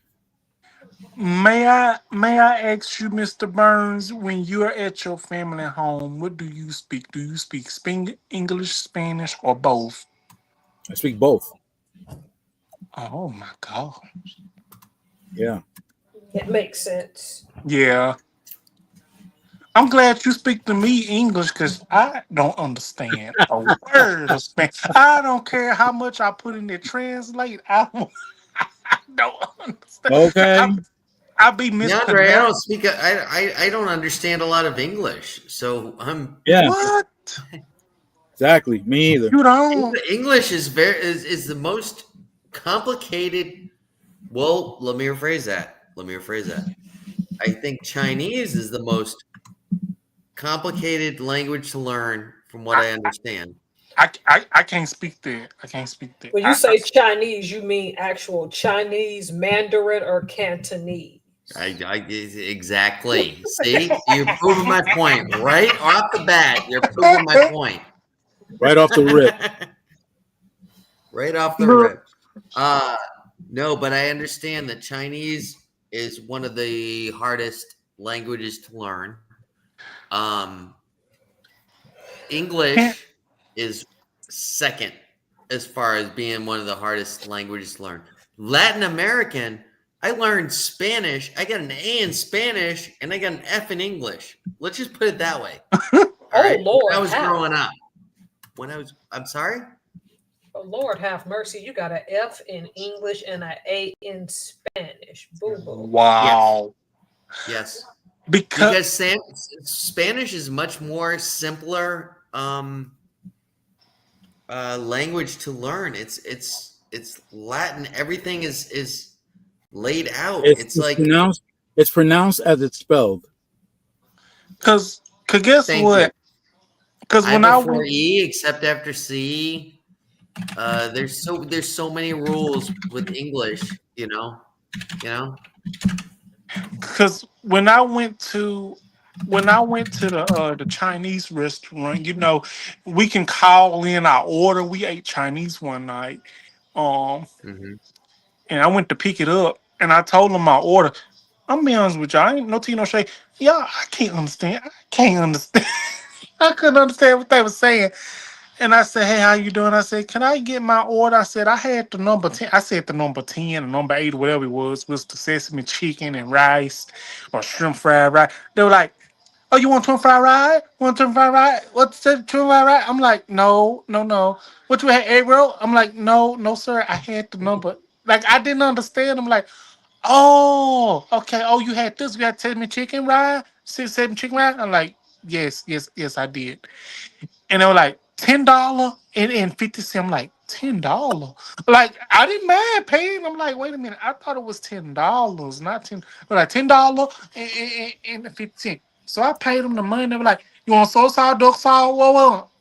I'm like, I don't Wait, understand it. what? I don't understand these. I'm like, just give me both of them. Just give me both. Just give me duck sauce and soy sauce. Just give me both of them. Cause look, they're ruling my patience. Hey, you want fork spoon? Want duck sauce? Give me both of them. Lord, that's nice. And I told my folks when I got in the car, I said, next time, don't ask me, do I want to eat here again? 'Cause I can't understand nothing. Cause they were getting mad at me. I thought they were gonna jump on me. I couldn't understand. They were getting the attitude. I couldn't help it. I didn't know what they were saying. It wasn't my fault. Like that dish I just typed in the chat. Spanish people get mad when you don't say that right. Because I said arroz con pollo. They like, that ain't how you say it. Okay. Arranz con polo. Is that right? See, I can't say it either. Arroz con pollo. Mr. Burns, you a Oh yes, Spanish expert. let's get the critic in, or the You a expert. No, Spanish expert, well, Ricky well, Ricardo. Brandon said it right. What'd he say? Arroz de pollo. Arroz con Roast. pollo. I ain't gonna Arroz say con it. pollo. I'm messed up. Nope. It That's Nope. what I'm means saying. rice. It means rice with chicken. Chicken. Rice, beans, and chicken. No, rice with chicken. That's what the literal translation means is to English is rice with chicken. Arroz de now. Oh, I'm sorry, No, you threw me Mr. off. Burns. I'm sorry. Yeah, because He's I've been he's throwing up massacred some the family Spanish. pics. Yeah, It's I can't do Spanish. I tried. God Me, knows I can't. Just like y'all put that Y, y'all will say somebody's name like this. I can say yeah, buenas noches, buenos dias, gracias, de nada. buenas noches. Why are you Come putting off, that Y there? come Juan, on, Y Mister, Y Diaz, Ye come on Diaz. What is that? floor, come on floor. A beady beady boomba. There you go. Uh, That was No, legit Spanish right there. Juan y Mestre Yedias. the first thing you need to learn is well, first off, ¿cómo estás? That means hello or hey, how are you doing? You know. what about compressor? When compare what it? Compressor, Hey, compressor. KS, this is the thing that I learned in Spanish that helped me out the most was ¿Qué es esto? ¿Qué es esto? And Mr. Burns, can you translate that? Repeat ¿Qué it. es esto? ¿Qué es esto? What is this? Yeah, exactly. If you can Professor, learn, Professor, that's French. I know how to say hello in French. That's what I'm telling you. Comment allez-vous? Comment vas-tu? bonjour. Comment vas-tu? Yeah, comment vas-tu? Yeah. Comment Who vas-tu? is who is Comment this? allez-vous? Who is this woman with the nice braids? We are comment vas-tu instead of comment allez-vous. Right. Well, that's an abbreviated version. That's how someone who commonly speaks it would say it, as opposed to being all grammatically correct. And Yeah. that's my D. That's my cousin D. Oh, that's your cousin. Oh wow, Is she a model? cause she She's looked a, like one. she's a she's a she's a TV news personality in Spain.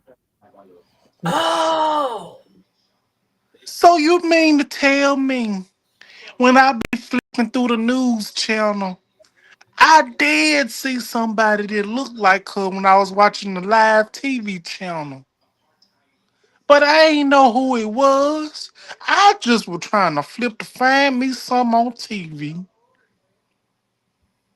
Yeah. Well, you would have to be watching the news from Spain. Oh well, no. They can't be me. Listen, no, listen, y'all. Y'all gonna laugh at me.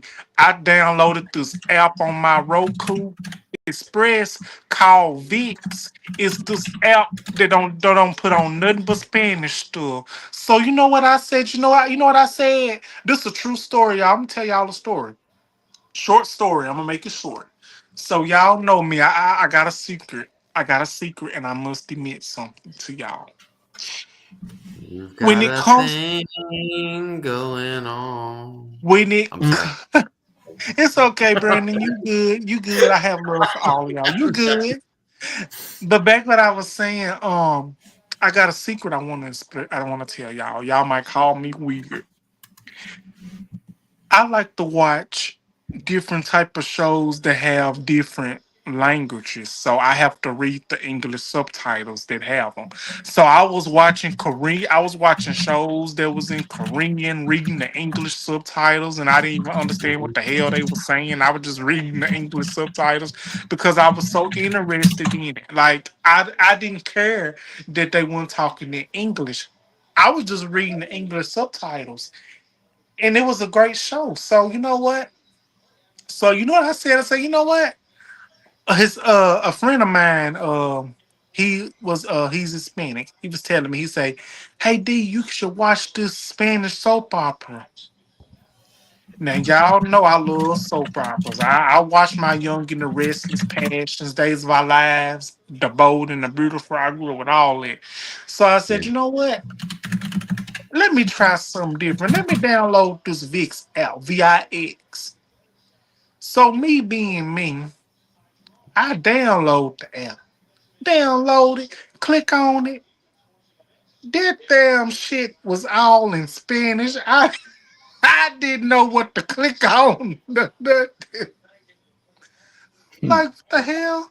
Where's the menu word? What menu at? What menu at? I did not know what to click on. So I said, you know Okay. what? So I said, you know what? Let me just click on the show. I clicked on the show. Forgive me, y'all. No offense to anybody. When I clicked on the show, I didn't see no English subtitles. When I first clicked on the show, they were saying, "Incomprehensible, caliente, caliente." I'm like, wait. Oh, oh my Whoa. goodness. Wait a minute. Slow down. They were Yeah. talking. They were talking fast. Roll your roll. Yeah, they were talking fast. And then it was this scene with these two women. They were talking in Spanish. They were like, Añeto ko sa yung tumayan, te kamayata, kumati siste, kumaguto kumata, kasi ito kumaiti siste, kumati, kumata tisto, kumata. I don't know what the hell they were saying. But the next thing I knew, I seen hands just went, bam. That one woman slapped the hell out that other woman, and that other woman was like holding her face, you Flat fire. punta, bam. And I'm like, let me click off of this because I don't know what they talking about, and I don't know what the show You is. didn't know what they were talking about, but you knew what they were talking about. Yeah, when she called Uh-uh. the other woman that punta, I know what punta is in Spanish now. Oh, I know what that yeah. That's one of the first words I learned. is. But that's my story, y'all. That's my story, and I'm through. I'm I sorry used if I to wasted watch. y'all. I would watch movies that I knew I was very aware of, that I've watched several times. But I would watch them with Spanish. I would change the language to Spanish, so that the Spanish was playing on the thing, but I would still have the English subtitles, so that when I had to check and see if I remember if I knew that what the words were. That's how I kind of learned. The most Spanish that I learned, or the most that I learned speaking another language, was sitting one by one with a guy who spoke mostly Spanish and needed help with English, which I was helping him with, and he was helping me with Spanish. Mm-hmm. So it was just like a one-on-one thing. It was like, and I would get the best question ever I got was one of my Guatemalan friends, and he came to me. We were living in the same things, and we didn't have TV. We didn't have anything at the time as far as entertainment outside of it was pretty much just sitting outside drinking. And but one of him, he says, I've told this story on your page before, Mr. Burns. Yeah. Please excuse me for telling the story again, but it's a great story. He says, Go right ahead. I hear you say this word to everybody, and I don't understand what it means. It's you call the other guy a douchebag. What does douchebag mean? And I said, oh my goodness. All right. Means I love you. Well, I described to him what it meant. I said, well, this is the thing, I described to him. He understood, and he laughed so hard because we say it back in the kitchen a lot. Hey, grab me this stuff, douchebag, and don't be a douchebag, do this, but he wanted to know what that word meant, I know I'm saying it a lot. I'm sorry. I'm sorry. And now I feel Y'all are a funny. little self-conscious. I feel a little self-conscious now. But then we went out, and this was in front of the members things. He's filling the salad bar and he's just going, douchebag. And I had to literally run out from the back of the kitchen and just be like, hey, Guillermo, that's not, no, that's not a good word. You don't say that. Because he was just singing it out, while he was filling the salad bar up and in front of all the members of the club and stuff like that. It was just like, oh my goodness, But yeah, we always learn the dirty words first, for some reason. We just always do. Yep. And that's with everybody. Y'all gonna have to excuse me. I'm about to go finna warm me up some mashed potatoes and gravy from KFC. And probably me some meatloaf. I'm hungry. And put some Albodo sauce on top Put of it. some Abdul sauce on there, Yeah, to give it some more flavor, because I enjoyed myself. I had to come on here because I'm used to doing this every weekend. I got a DeAndre, I'm glad to see you. I mean, you literally made one like 20 minutes before Solomon went live. I'm happy I got to watch it. Thank you. Can I hold on? I wanna see, I don't know, can I flip my camera over? I wanted to show y'all something. Hold on. I don't know. I don't think I can keep. Oh, I can't flip my camera over. Yes, I can. Let me show you. Let me show y'all. She good Yeah. girl. She Let me just show. Let me show y'all this real quick. She slept with you most Look at of this. the time. Look at this. This is a Panasonic TV I have. Yep. Okay. Yeah, that's a Roku. That's the Roku. You got a Roku TV hooked up No, already? it's a Roku Express. I got it hooked up to the TV. Clean up Yeah. soap in it a little bit. Yeah. And I got a question for y'all. Is it normal for like a TV, like if you had it on, is it normal for it to get warm and stuff when you have it on? Because I really don't know. Yeah.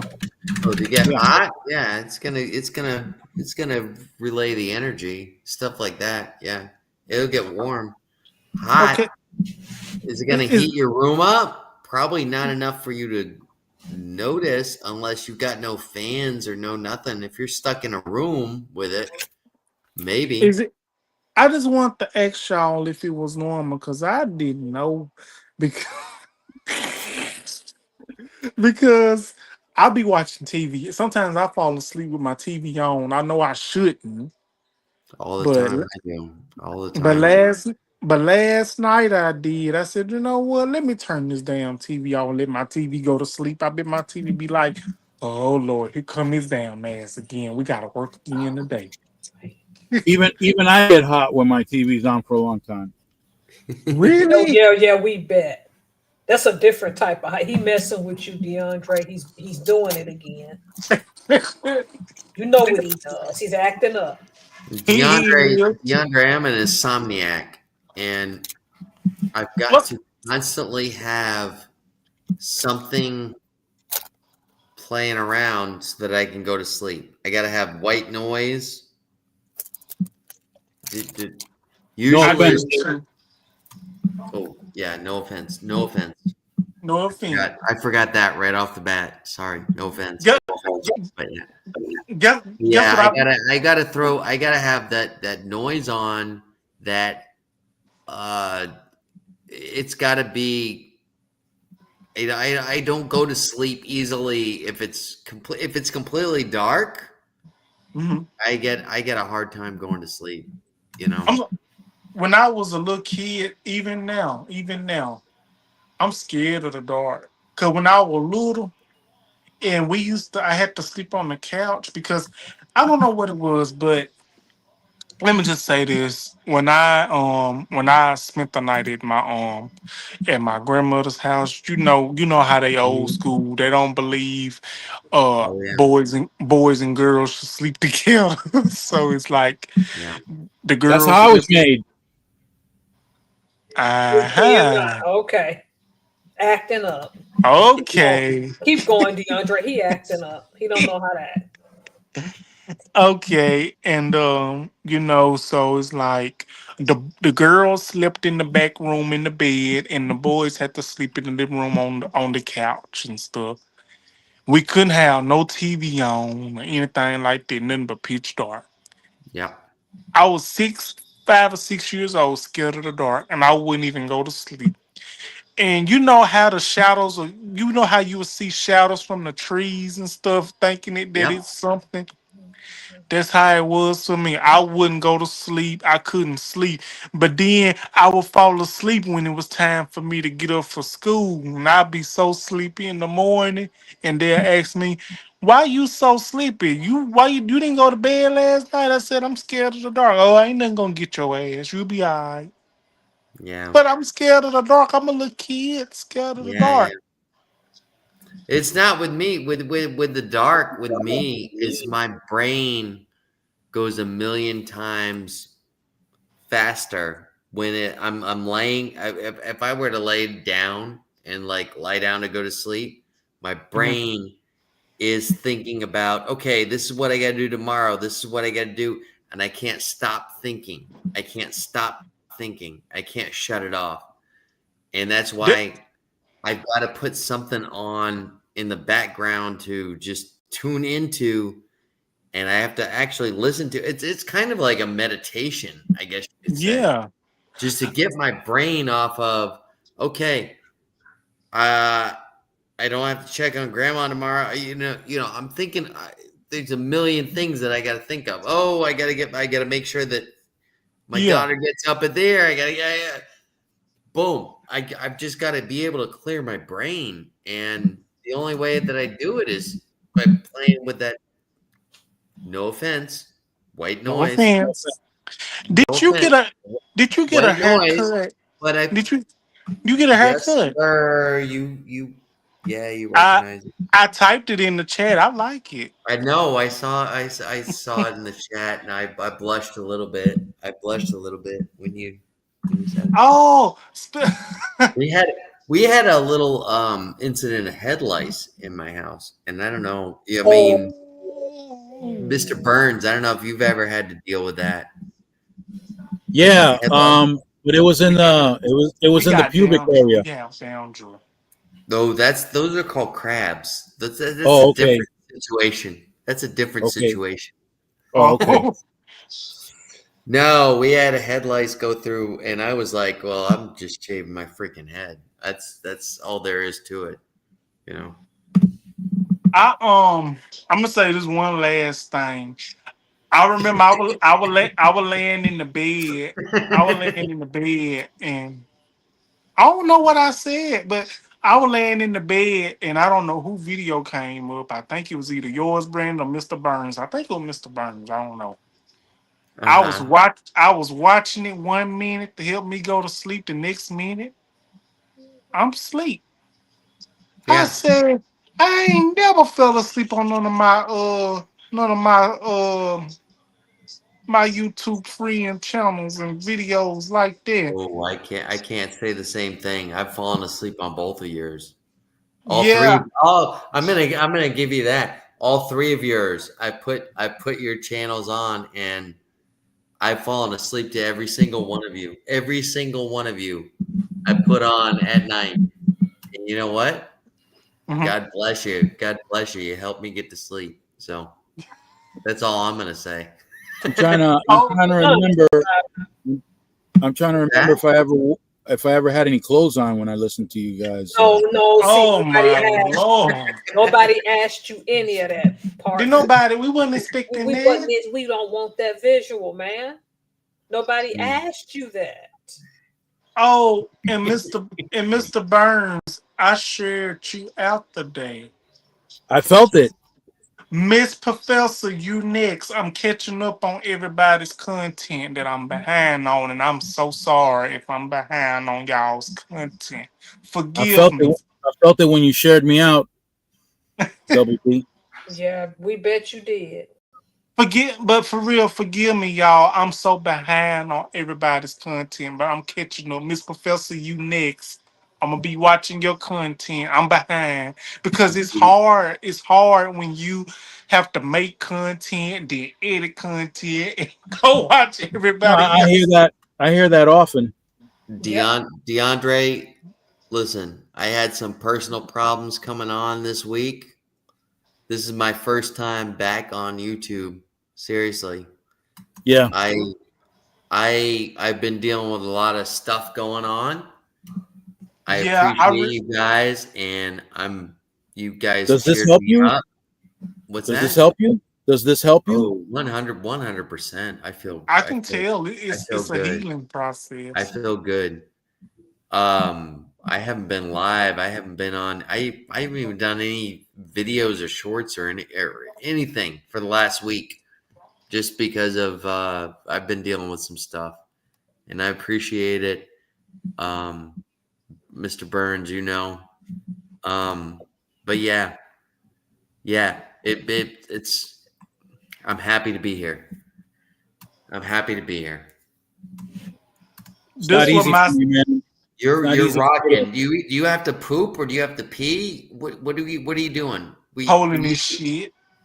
We used to we used to call that we used You to call it rocking. the pee pee dance when He got my a kids were no. doing that. I was Um, like, you gotta go pee pee.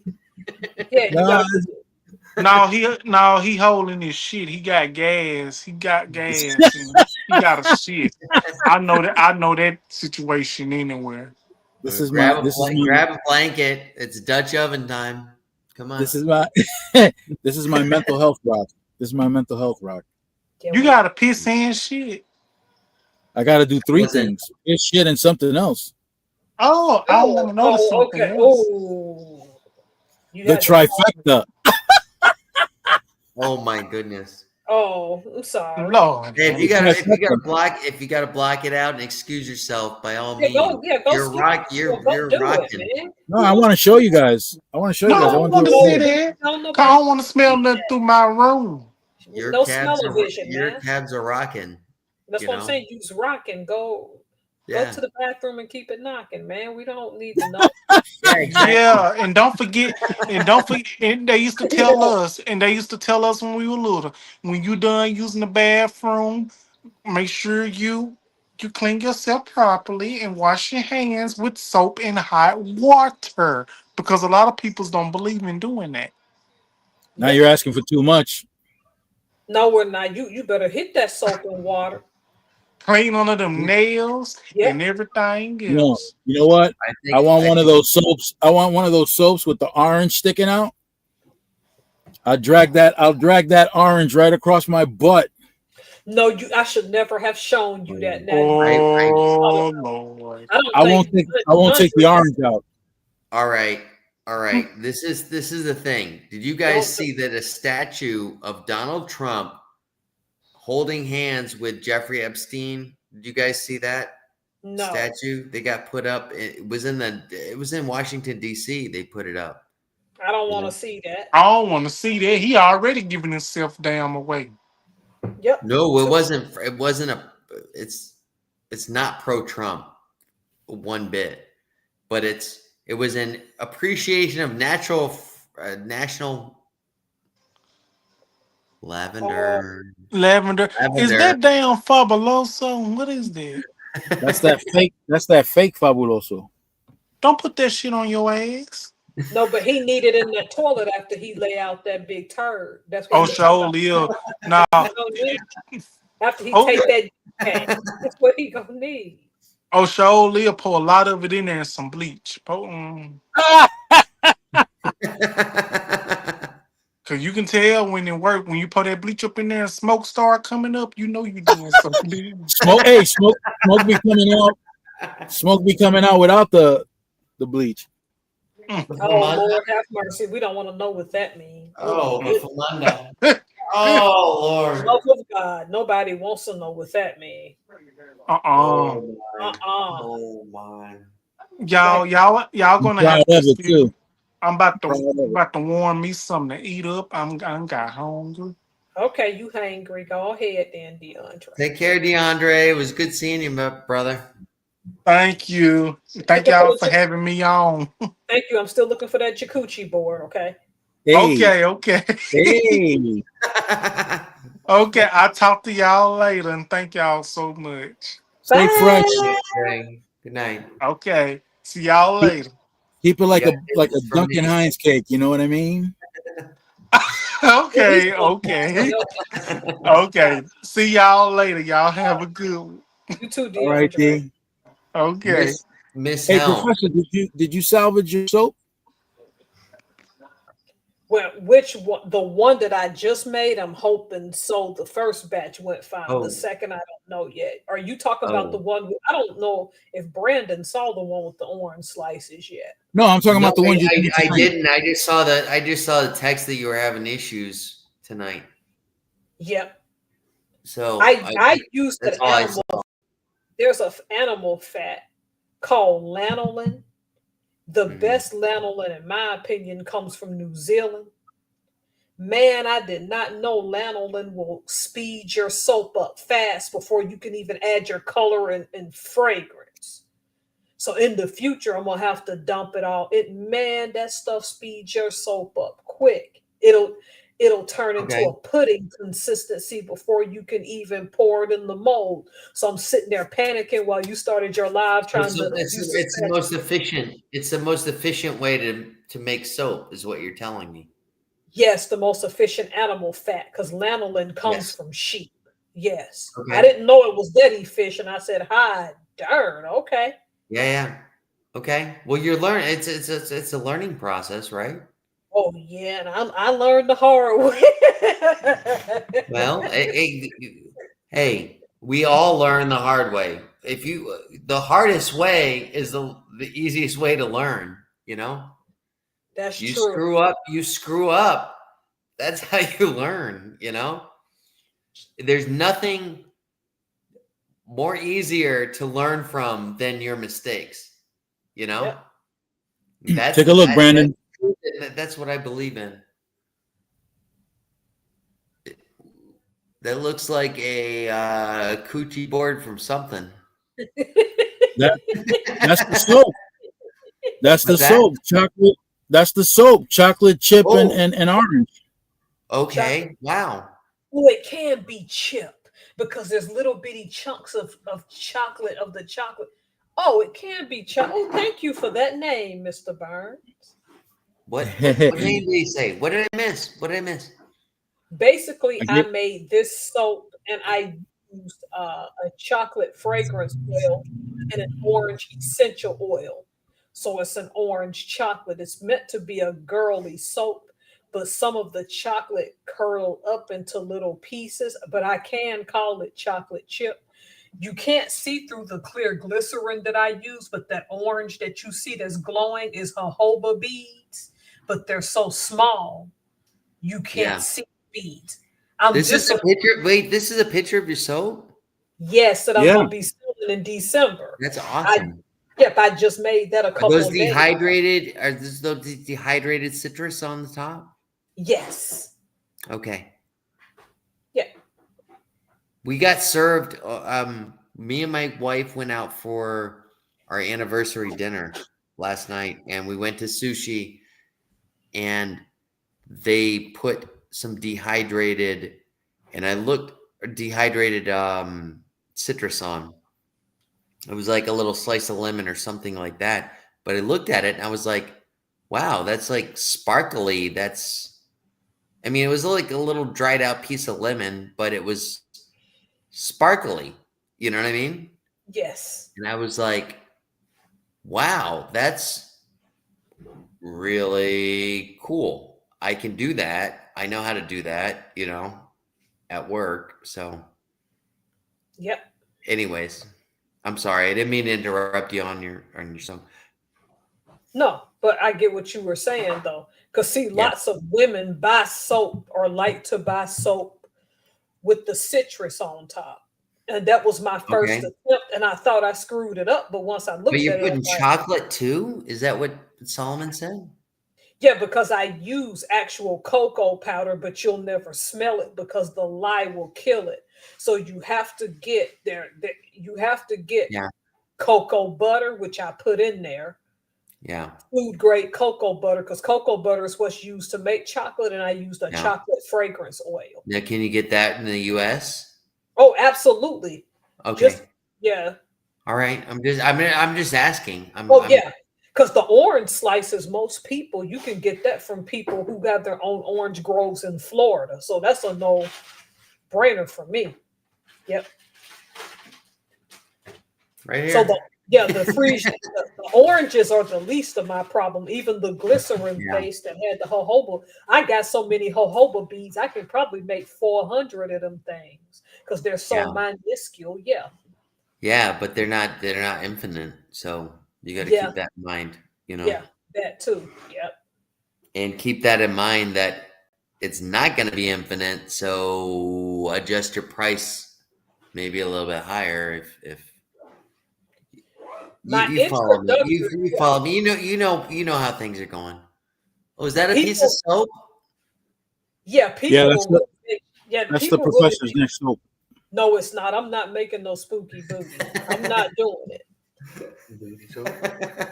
Yeah, it's a booty soap. People, those really sell well on Etsy too. I'm not gonna make any, but all jokes aside, if you make a soap shaped like that or like a men's genitalia, they sell well. Yes, I understand that. This is what I was going to recommend to you. And Mr. Burns, can you pull up, please? I need you to research this and pull up the statue that they put for National Friendship Day, which one of the people put up, and it got taken down immediately. But it was Donald Trump and Jeffrey Epstein holding hands. It was a statue that somebody got a permit to do, and he was an artist, and it got taken down that exact day. But it was in one national park, and then he made the thing in Washington, the exact same application, got all the paperwork done, put it up in the park, and when they took it down in the first park, they weren't gentle with taking it down, But it's a great picture. It's golden. If you could make a soap out of this, Miss Helms, I think that you should. There it is. Yeah, there it is, right there. If you could figure out how to do a soap with Donald and Mr. Epstein holding hands. Now, remember, this is in commemoration of National Friendship Day that they made this statue, And yeah. They put it in DC, and it lasted about I don't think it lasted an entire day. Love you. But the entire but if you made some like little soaps with Jeffrey with Mr. Epstein and Mr. Trump together, oh my God, if you got a little mold of that would be awesome. And I'm sure you would have a large little niche to sell to. It'll sell. The only problem is finding somebody who's willing to make the custom molds because they might take offense to them as people. Oh no, you'll find them. Go to Arkansas, Oklahoma. You'll find them. Georgia, they're all over the place. Matter of fact, on I-40 in Tennessee, yeah, I drive by this Trump store near Knoxville. They got whole restaurants that they've written whole menus dedicated. One of the guys got deported, but some people got whole restaurants named after this dude. You didn't hear about that dude from I forgot what Arab I think he country. was Jordan. I think it was from Yeah, Jordan. yeah, and he sat there and had a whole chain of trunk restaurants out where he was and still got deported. It's not funny. No, it's sad. It's really sad because this is the sad part to me is these people believe in this. I don't know. What they believe is an entity, I guess, what you could say. Right. And it's sad to me that they're just going to be let down so freaking hard. I think the letting down has already started. I'll be right back. Oh, the letdown's been a long time. Yep. Long time. Look at all the Latin American voters. Yep. That's all I'm gonna say. Yep. They're having a good time. Yeah. I'll be right back. I get I'm on my computer, so I got to figure out how to. I don't want to do the same mistake I did last time. There you go. Just You got like there. All right.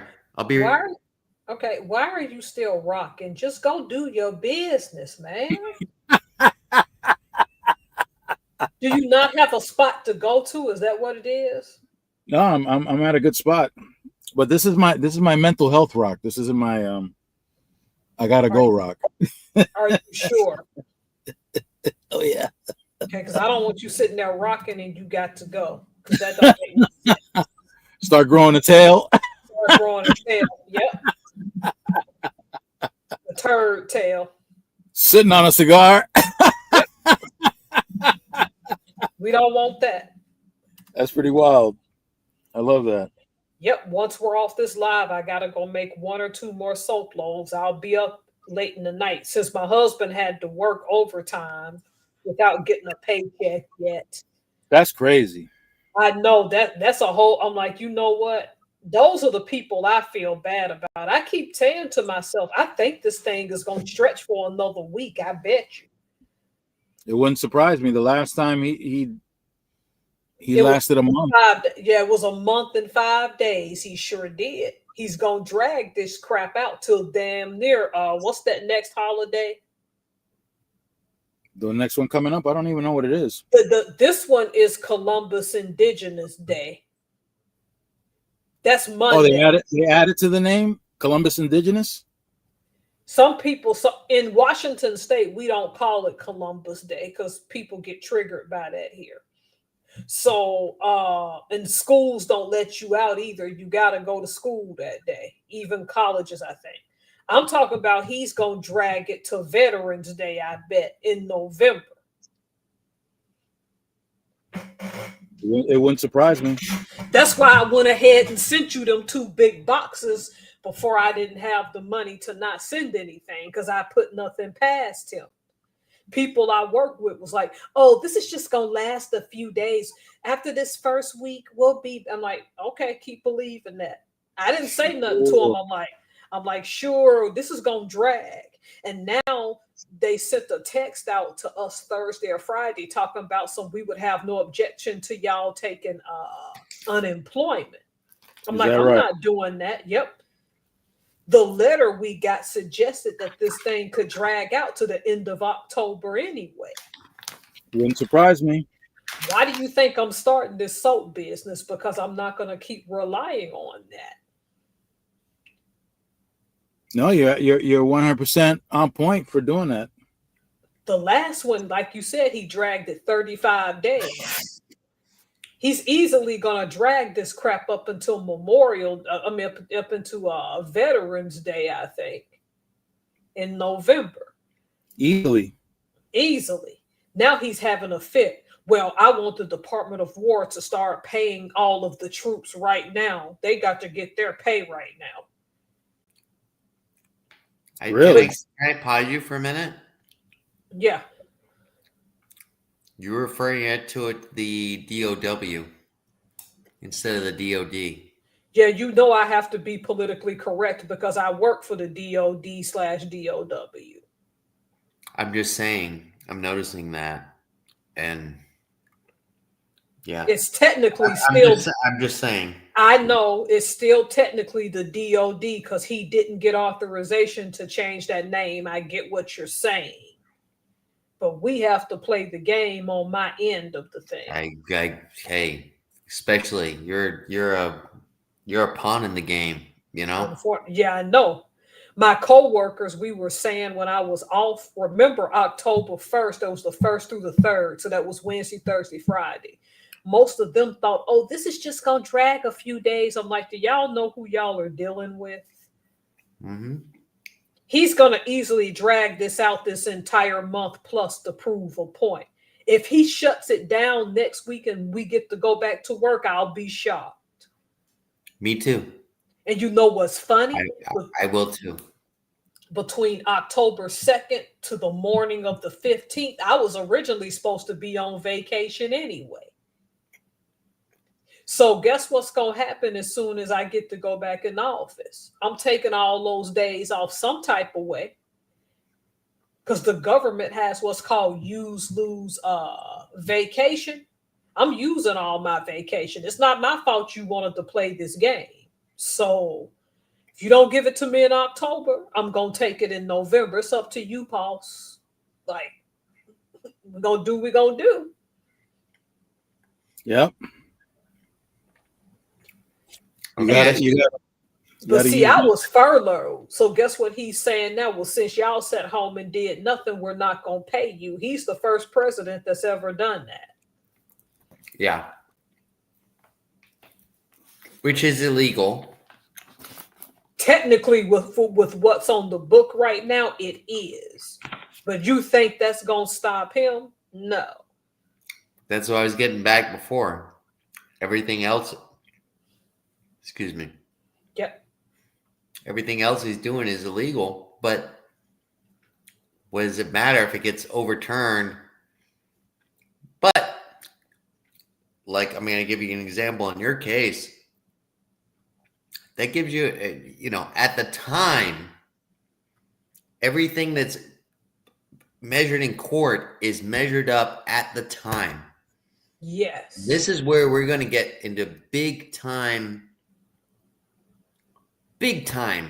problems, is because almost everybody that's illegally deported at the moment is going to end up getting lawyers and able to sue, and it's going to come back to all the taxpayers. We're going to have to pay retribution, etc. You know? And when you're rich as him, you don't give a crap. He doesn't care anything about this country. He's not running it in any way that's any concern for the American people. That's for sure. It's an ATM machine. The problem is he's a figurehead and he's not getting that Congress is who runs the show. Well, it depends. That depends. Well, with him, it does. I told my dad that I have a theory that next year the Democrats are going to either take the House or the Senate. It doesn't matter which one they take. If they take one full one of those, he's in some deep crap after that. Because all they would need is one. Hey, nuestra familia. Nuestra familia. Nuestra familia, yep. The point is that I was trying to say to Mr. Burns, I don't dislike the people I work with. Some of them I don't like. We've had that conversation on your channel, Brandon. That doesn't mean I want the worst for those people either, but you gotta not be naive. Oh, this is just gonna last a few days and we'll all be back. Now y'all are all talking about filing for unemployment, which I'm not gonna do because our savings is okay for now. Y'all should have, look at how he acts.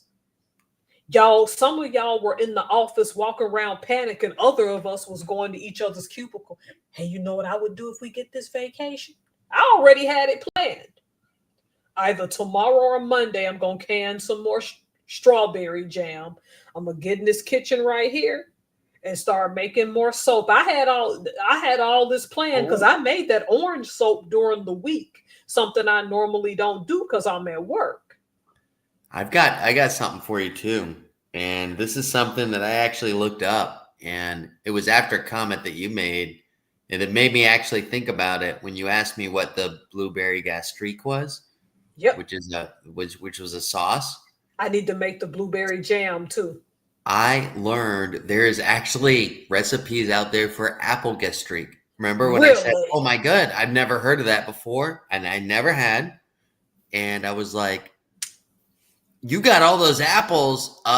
You could probably make some apple gastrique, which is, which is have cool. it with You got vinegar, you get a little bit of wine. Most of the recipes didn't even call for wine. Good. So I can save money. Yeah, I can save money on the vinegar. I got 2 big old jugs of vinegar sitting here. And that's because I'm also going to attempt sauerkraut for the first time too. Ooh, sauerkraut is super healthy. Yep. It's going to be interesting. Yeah. Yep. See, I already knew what I was going to do with this time off. I already expected that we were going to get furloughed. Everybody else, oh my God, I'm worried about. I said, what that tells me is that you didn't plan. Why do you think I was out there picking apples and making apple and pear butter? Why do you think my husband and I went earlier this year and got half a cow? You can't trust this dude changes his mind like most people change their draws. So Taco, yeah. That's why they gave him the name Taco. Yeah. That's literally why they gave him the name Taco. Yeah, he would change his mind like a person would change their taco toppings when.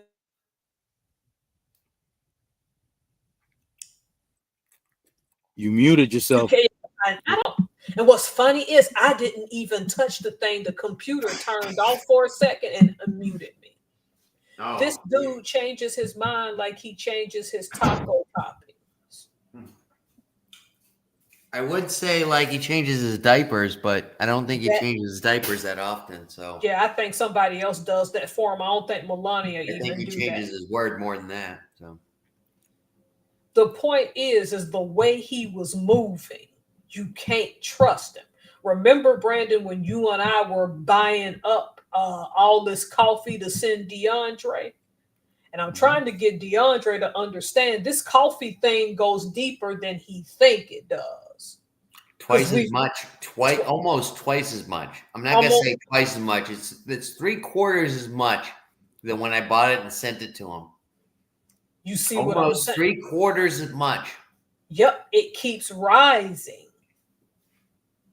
Look, you and I know DeAndre's thankful, but there are people like him who want to. Well, Starbucks is charging me $9 for a coffee. I said, do y'all know where most coffee's grown? They're grown in those BRICS countries. I don't want to talk about politics. Then you want to remain stupid then, because it's like you said, it pertains to you whether you did or didn't vote or whether you do or don't watch the news. So don't say, oh, my cup of coffee should be $4, but you don't understand the mechanics behind it, because then you're willfully ignorant. Yeah. We have pissed Brazil off. We're pissing more than Brazil off. We've pissed off a lot of them. Ask any Venezuelan, What export do we get from them, though? What, Venezuela? Yeah. We get that Colombian marching powder. What he, in all seriousness, though, did y'all see that? You saw that video. Was that real when they blew that boat up? Yes, ma'am, it was. That was in poor taste. Even if you didn't like what was on that boat, by doing that instead of bringing them in. Correct. That's what the entire world is saying is, if you think that something's coming your way or whatever, you can intercept it with another boat. you don't just do what you did. This is not this is not the first time. He's doing it multiple times, and that's where it's getting scary. And now it's to the point where he's pretty much using his authority to. He doesn't have the authority to declare war on a country. All right, that's up to the Congress, and that's up to our legislation system to do that. However, he's getting them. Oh my goodness, she's so cute. He's what now? He's trying to aggravate him to the point where they're gonna say "F you." We're at war, you know. Here's the thing, like this little. I just want to interrupt you 1 second. I just want to pause you 1 second, Miss Helms. You know what that guy is, Mr. Buc-ee's. Helms? Buc-ee's. Mr. Helms. Oh, you know who that is? We don't have it out here, but that's the best, like, large convenience store in the country. It just got voted the best. No, Wawa is. It just lost out to Wawa. Okay. I've never heard of them before, but my wife had to go work up in Jacksonville, and I guess they got one over there, and I guess it's a big thing. Oh yeah, Buc-ee's is a big deal for y'all. That's like Disney World for going to convenience stores. Yeah. But it's like you said, for example, when he was talking about going into Chicago and Portland, Oregon. And of course, Portland is 3 hours from me. Yeah. What's to stop him from bringing ICE to control us in Seattle? I'm only 3 hours away. Nothing. When he said that, I'm like, I need to talk to my dad because my dad don't like the guy at all. And when he hears Portland, he's going to know I'm close and he's going to blow a gasket. So I got to call my dad, calm him down tomorrow. Yeah. You'll be just doing you'll be doing a few phone calls. Yep. I'm sorry, but. It would be nothing for him to do that. If you're going after California, he's moving ahead, and he's not concerned with any repercussions. Isn't he having the governor of Illinois arrested too, and the mayor of Chicago? He's calling for that. He's calling for the governor of Portland and the governor of Chicago. Here's the governor of Illinois. He's calling for their arrests, essentially. The thing is, Antifa was bad in Portland, okay? I agree with that.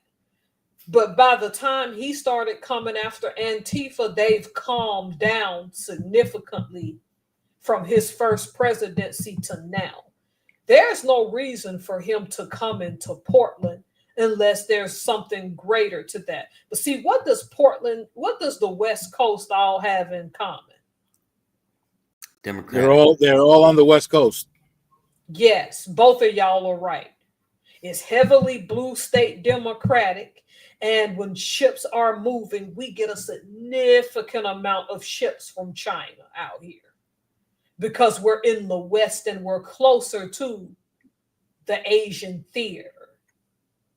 See, he doesn't understand that we really know what this is about. Not everybody does, though. See, I'm like you. That's the unfortunate part is not everybody does. That's like when I see certain people in your thing. I don't want to talk politics. Good for you, but it's still affecting your life, whether you want to talk about it or not. Mm-hmm. Then that's when you're naive, and I'll say, God bless you and keep going. But you're going to find out the hard way when this man is telling people that he wants Americans to be policed by, was it ICE or by the military? Remember, he said something about having people to be policed by his own. Doesn't matter whether it's police or the military. He would prefer both, but each state already has its own police, its own state patrol, everything. He's taken it to an extreme. It don't have to go. The ICE agents don't take an oath to anybody other than to follow the leader of their thing. That's the only oath they take. Do you understand that even as a federal employee, I had to take an oath to the Constitution and not to the president? Yes, ma'am. Even- that is even my as- entire point right there. That's my Even entire point. Even as a state employee, we have to do the same thing. Oh, really? See, I didn't know that about worked the for state. Mr. Burns, when you worked for the correctional facility, you had to take that oath? Yep.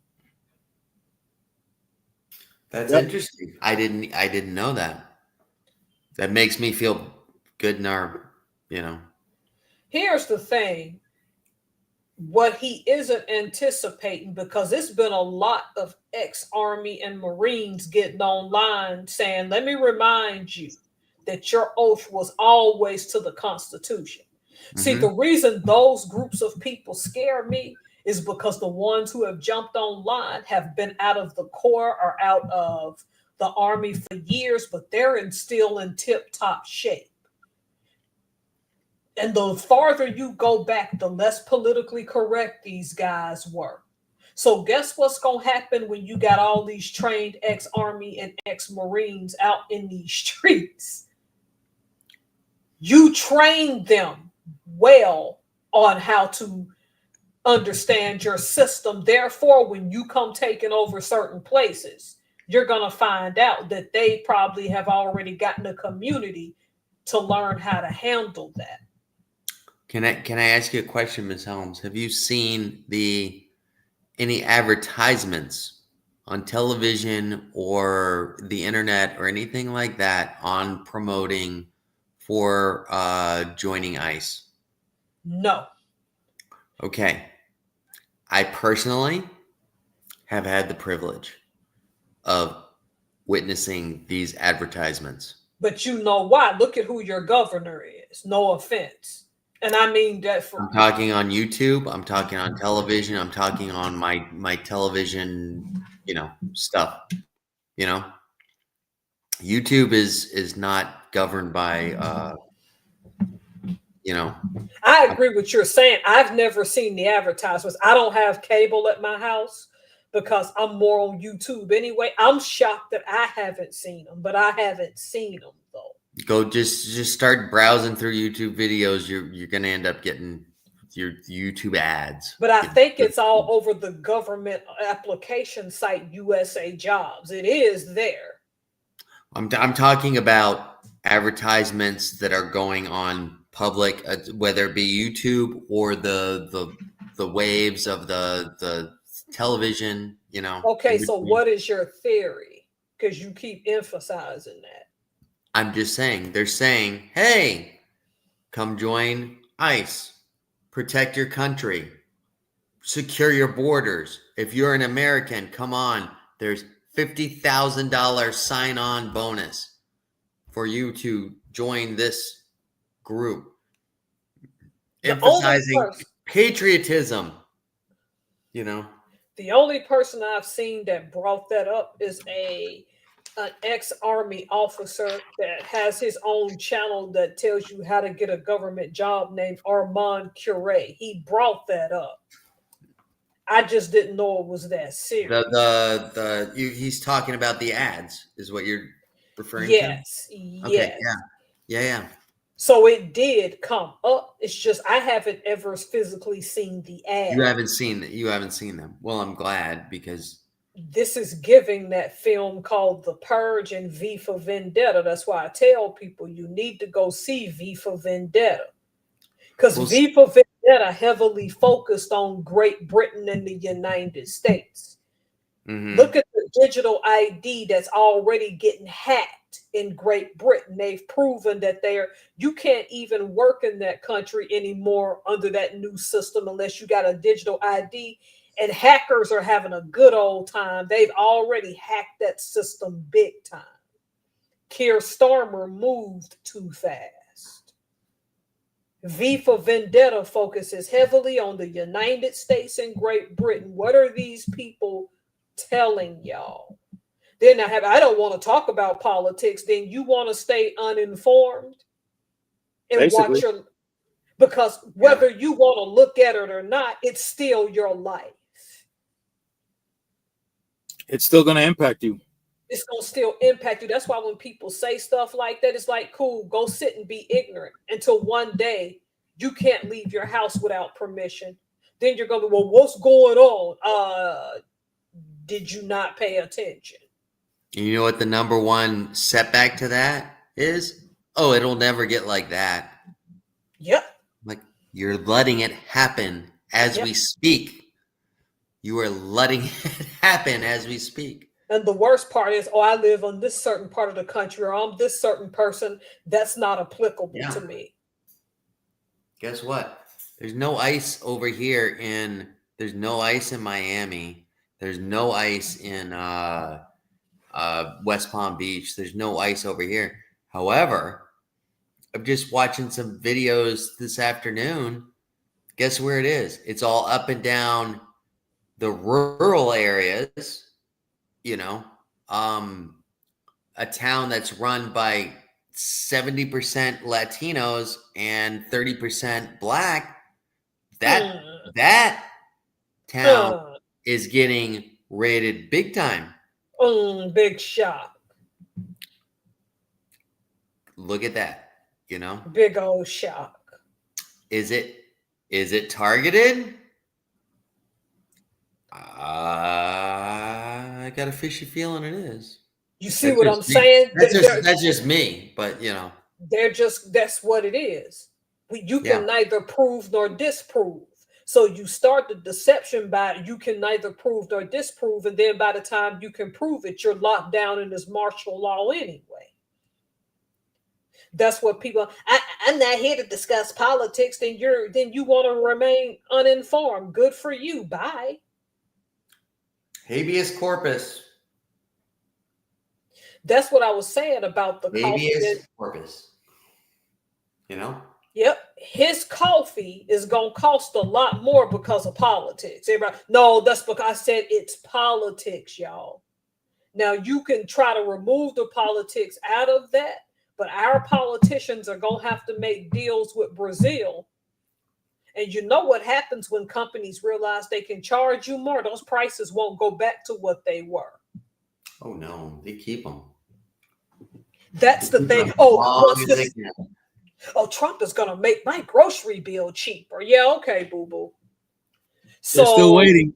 They're still waiting. Still waiting for it. No, excuse me. I'm going to quote. Day one. Day one.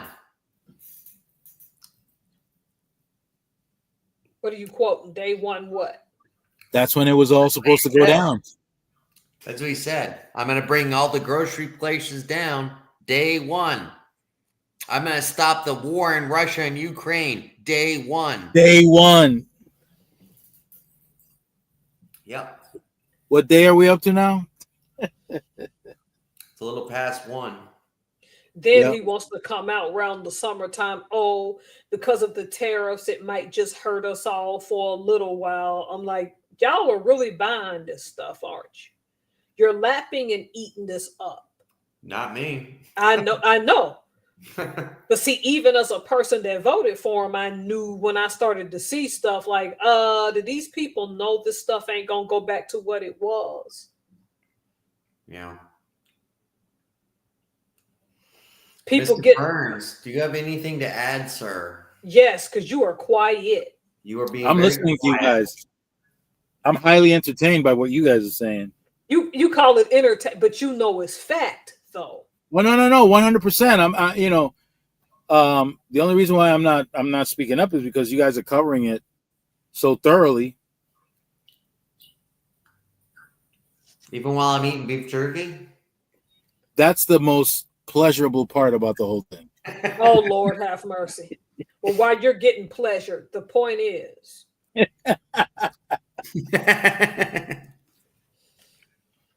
You need to say something. All right, I'm going to say this. You're the host, sir. I'm going to say this. Remember the question I asked earlier in the video? Can something unlawful become lawful? 100%. Because if that's the case, look, if you're military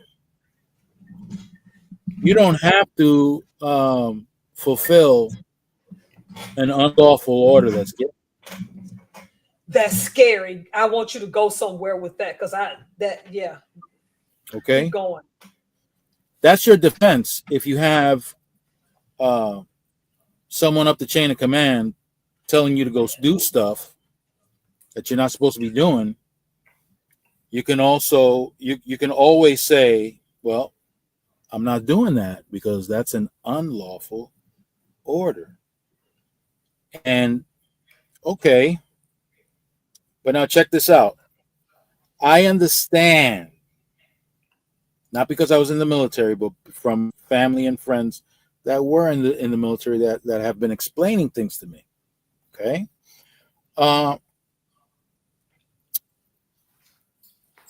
There are members of the different branches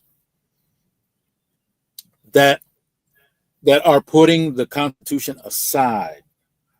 Yeah, that is true. I think I suspect I know some that would do that. Right. So To better their focus is on obeying orders, and the top of the chain is the commander in chief. That's their justification for obeying orders. And they're putting the, how should I say it? The commander in chief is creating gray areas. Yep. And in those gray areas, you can always justify your actions by saying that you are obeying orders as you're supposed to obey orders from the commander in chief. Yeah, but go to the Geneva Convention, which is international law. Okay, so who's going to do anything about it? Because this is the most powerful military force in the world. I understand. Well, so what happens when technically look at it, what happens? Oh, I'm sorry. What happens when down the chain of command, certain officers start pointing out certain people and accusing them of being insubordinate? An accusation. Yep. Not that it's an actual thing that they're doing, but just an accusation alone. Your commanding officer accuses somebody within your group of being insubordinate. That's an ugly. If you don't mind me kicking it up a notch, Mrs. Helms, I believe that if it's during a time of war, if we are in a time of war, insubordination is punishable by death instantly. I think so. Yeah. Yeah. I just don't remember why I read it. No, okay. I believe that's the case. So not only that, if you are insubordinate, if we get to be in a time of war when somebody says, "Hey, this isn't right," boom, they're done right there. They can be instantly executed. Okay, we're not there yet in a war. I'm just saying. Although no. I bring that up because, just like you can think of that, the administration can think of declaring war. And once he doesn't have the authority to declare war, because that's what the Congress does. Yeah, I understand what you're saying, but do you remember one of his last interviews with the Ukrainian president? He was like, "Oh, you're in power because you can't have an election because you guys are in war. So all you need is a war, and there's no more elections." That was words out of Trump's mouth. You're absolutely right. You're And absolutely he was right. like, "Oh," and I could just see the light bulb above his head, and I was like, "Oh shit!" You're absolutely right. Now look at what's happening in Venezuela. Look at what's happening in Venezuela. Yeah. And can the narrative be shaped to convince all these Republicans in Congress that maybe they should declare war, right? The cartels have already been declared We're already bombing boats. We're already bombing terrorist boats. organizations, and they're right at our border. So, are we looking for a way of opening the door so that the Republicans in Congress can declare war? Not that we have to. Not that we have to attack right away, or nothing. Just declare it.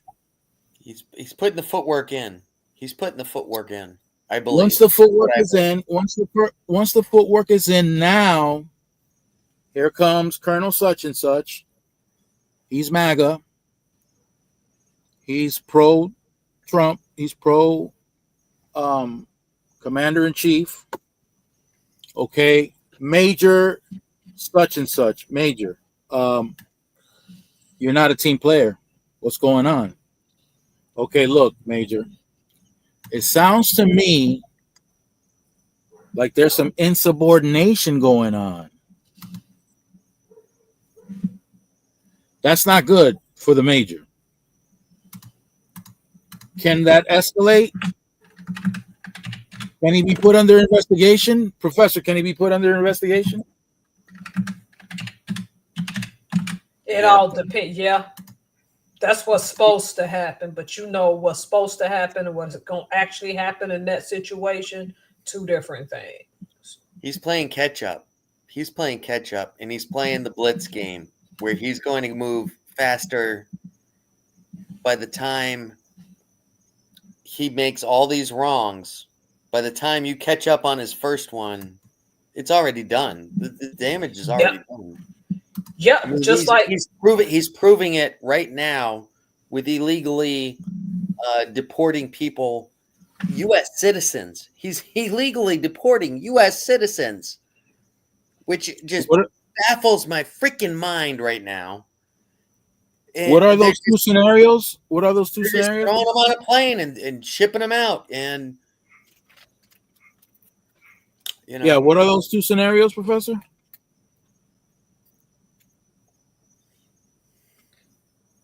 For which thing?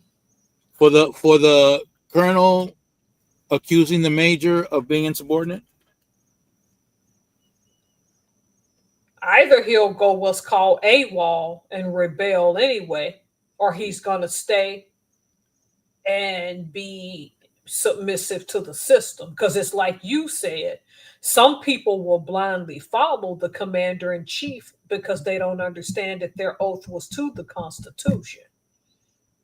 Others who have you have to consider how many people out in these streets that are veterans, are combat trained when you go off in these towns, who understand that their oath is to the Constitution.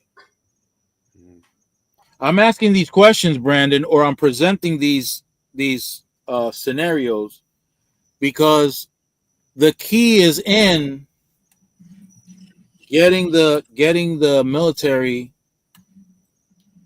on the side of commander in chief over Constitution. Yep. Well, I'm going to give this little statement. There's several times in history where the military has sided with the side of the people. Well, that's just it. That's just it. If you're serious about the oath that you took for the Constitution, you're siding with the Constitution and the people. You're not siding with That The king. happened in Russia with this war in Ukraine. That happened. The general that was in head of the head of the head of the Russian the head Russian general that was in charge of the Ukraine. He kind of did he did a little annex where he Where ended is he up. now? What's that? Where is he now? He ended up unfortunately dying on a crazy On a plane plane. crash that happened Right. in the middle of nowhere. You know. Yeah. So, yeah. Exactly. That's my Yeah. point. Yeah. Yeah. So with me, would my that be? concern. Would My that happen concern. here? 100%. Well, well, there are a lot of military personnel that are serious about that oath to the Constitution. Yeah. Just The like question, just like that general was. yeah, and For my Russia question, for his oath. You know. yeah, my question is,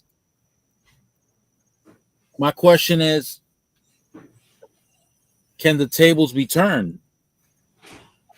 Is there a way? Because there are some people that it's all about the commander in chief, and the Constitution takes a back seat. There are some people like that. This is something that we brought up on another live in the past, and I think it's got to do with the people. And I said, once we go down these little political things where violence is okay as a political form of speech, okay? And this happened after, I believe it was after Charlie Kirk was assassinated. We started talking about this, and I said, once we go down that slope, that's a very slippery slope to get back up. He wasn't a politician, so what I'm tripping on is why were flags at half mast? Because yes, ma'am. at that point, I agree with you, ma'am. Because I was still working on base, and every military facility in my area I passed, them flags were at half mast. Yes, ma'am. I agree. Why? And he wasn't a congressman. And it wasn't for the senator that was killed 6 months earlier. Exactly. By a MAGA guy killed. He went in and killed the senator, Minnesota. The senator, her husband, and their dog. Yep. And there was no half mast on that. Yeah. But I agree with you 100%, Miss Helms. See, the thing. But there are people.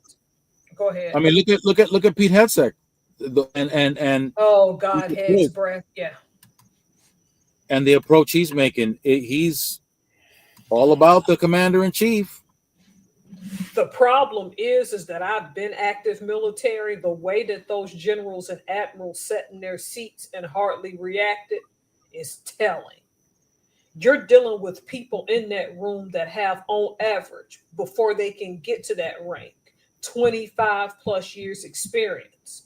And you're going to walk your butt across a stage and talk to them like that. Next thing you know, that was the most disrespectful. I listened to the entire speech, and that was the most disrespectful. I felt I was disrespected as an American with those speeches from both of them.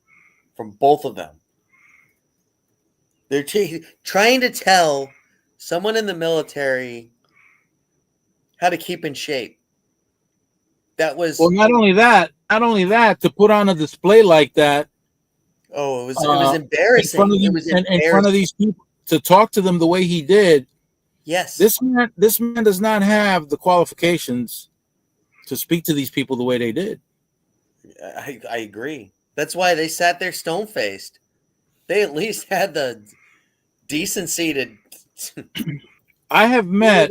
Well, at the beginning of the speech, his exact quote from when Donald Trump walked on is he says, "Oh, hey, this is the quietest place I've ever been in.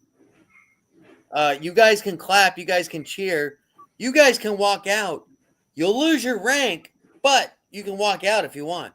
See, that's the one I was about to bring up while y'all. That right there was the most insulting part of that. If you don't Right? act the way I think you should personally act, not professionally act, personally act, I Thank can you. just snatch your rank from you.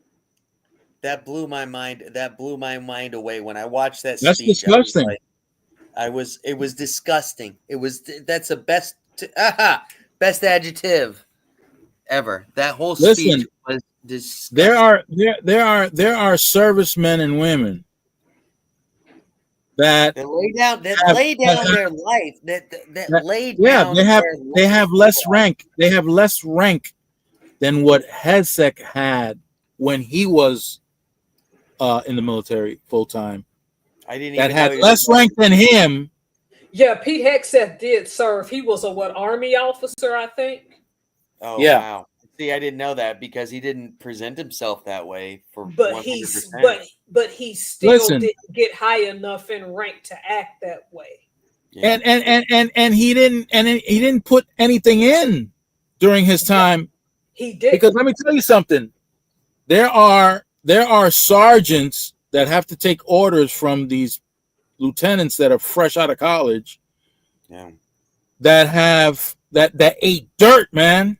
That ate dirt. That got the bullet wounds during combat missions, and to have some snot nose, Purple have Heart. some snot nosed kid who's got more rank.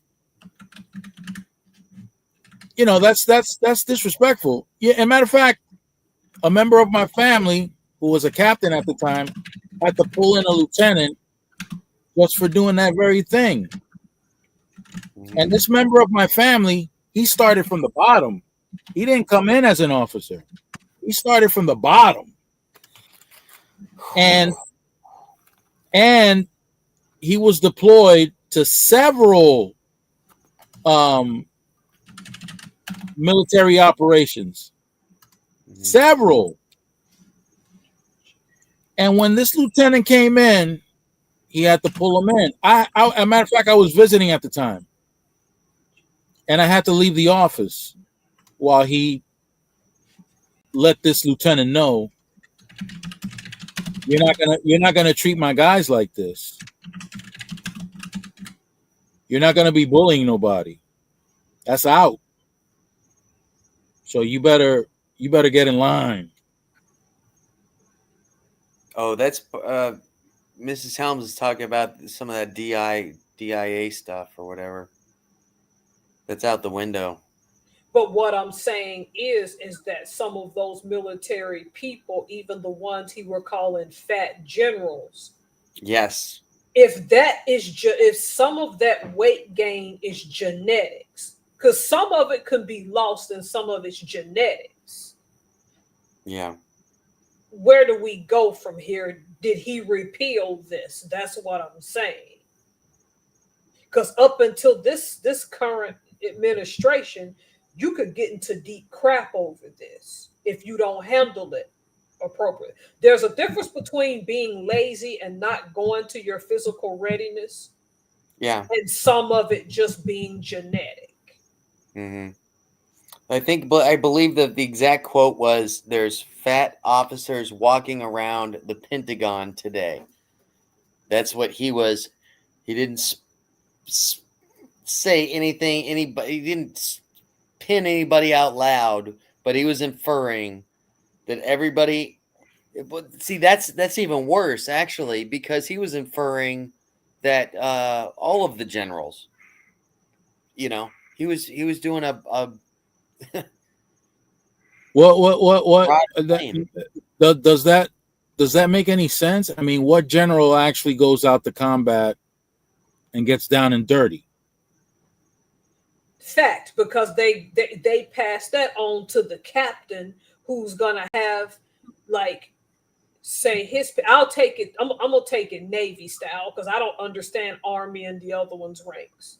The admirals are gonna pass it to the captain. The captain of any base is gonna pass it off to the executive officer. Most executive officers are commanders in rank. The commanders Then they're going to divide it by divisions. And we have what's called chief petty officers, our E7s. They're going to designate it to the people of lower rank, E5 and below. Mhm. So you're expecting these people, you're expecting these people who have already sitting in that room, put in their time, to be held to a standard that they're way past. That doesn't mean they shouldn't PT because PT is on the books. Yeah. But come on, most of them are 50 plus years old. And as you get older, your estrogen and your, men testosterone changes. Mm-hmm. This is why Gina became a thing, because the military finally recognized when people get up that high end rank, chances are the lower enlisted is going to carry the what's his name anyway. They're going to bear the burden. They're going to carry the load. They're going to carry the load. These guys have already carried the load, and you're telling them now that wasn't good enough. You don't know them individually like that.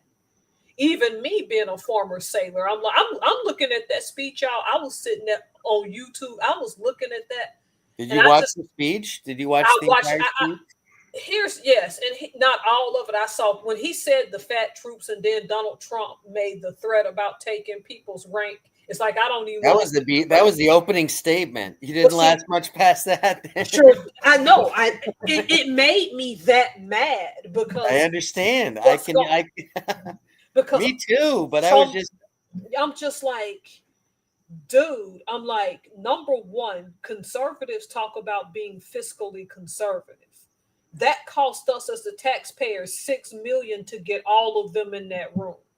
So what's the point in the armed services investing in Microsoft Teams, which allows you to put certain people in certain meetings? He could have set one time throughout the world and told some generals or whatever, hey, can y'all wake up early for this meeting? You're paying millions for Microsoft Teams. Number two, you don't take every admiral, every general in the freaking fleet and put them at Quantico in one big gigantic room. One place. Was that the biggest military blunder of all times, or what? Yes, I agree. Just that simple. To give them that pep talk. To give them that pep talk. To give them that speech that they gave. You got all these high-ranking members of the military all in one place at the same time. That's worried for their safety. Tremendous security threat. Tremendous security. Big time. I worried for all of them. As soon as they announced it the day before, I was like, "Are you effing kidding me?" I'm like, you're going to have everybody in one spot at one time. Okay, and Putin's already been threatening he's got these nuclear subs that are able to launch, it was a formula. It was a formula for disaster. It was because anything could have gone wrong. I'm like, what the heck was Hegseth thinking? Yep. Oh yeah, all we needed was the vice president, the speaker of the house, and all the other people in there. The point is that he could have done that. I've been on calls, and I won't say what country for the job that I do, where I've been on calls, and mind you, the country that I've had calls from, both countries, because the contracts I work on are in foreign countries. They will call me on Microsoft Teams in a snap because they'll just do this thing where they'll match their time zone to mine. He could have done that. On Microsoft Teams, what it does is it can show your face and show who all call in, and they can have somebody in the background, what's called the Microsoft 365 administrator, go through the list to see who all showed up and who all didn't.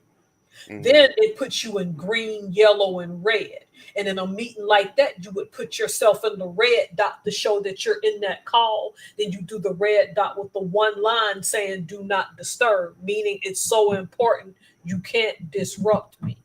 Yeah.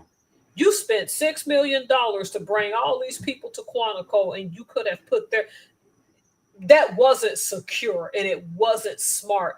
And when I realized, I said, "Is he going?" It was one of the stupidest moves that it just. I don't know. I get what you're saying when you bring up Putin. You don't think China don't see stuff like? And then he said, They all do. He looked at the camera and then for our enemies, FAFO. I'm like, they're not scared of you, Pete. Like, boo boo. You think Xi Jinping and Vladimir Putin are scared of you after that? If anything, you just showed the United States Armed Forces' incompetence. Yes. You made those men and women in that, or however they identify, okay, you made them with all their knowledge and wisdom and understanding of military tacticism, tactical moves, and all of their years of intelligence, you made them all look stupid. Yeah. When they sat there stone-faced and frozen, I said, I've been active duty. I know what this is. Some of them are pissed off. Very. All of a sudden. A lot of them are. And a lot. Well, you got to understand, they had our highest. I understand. They had our highest military leaders. They all know that this was a really bad idea right off the bat. And then when they came in and listened to that garbage, it was like, oh, this is really, really bad. You know? Period. Point blank. I'm picturing. Didn't some of them resign within days after that? I'm not sure. I had seen they had started naming names of some that started resigning.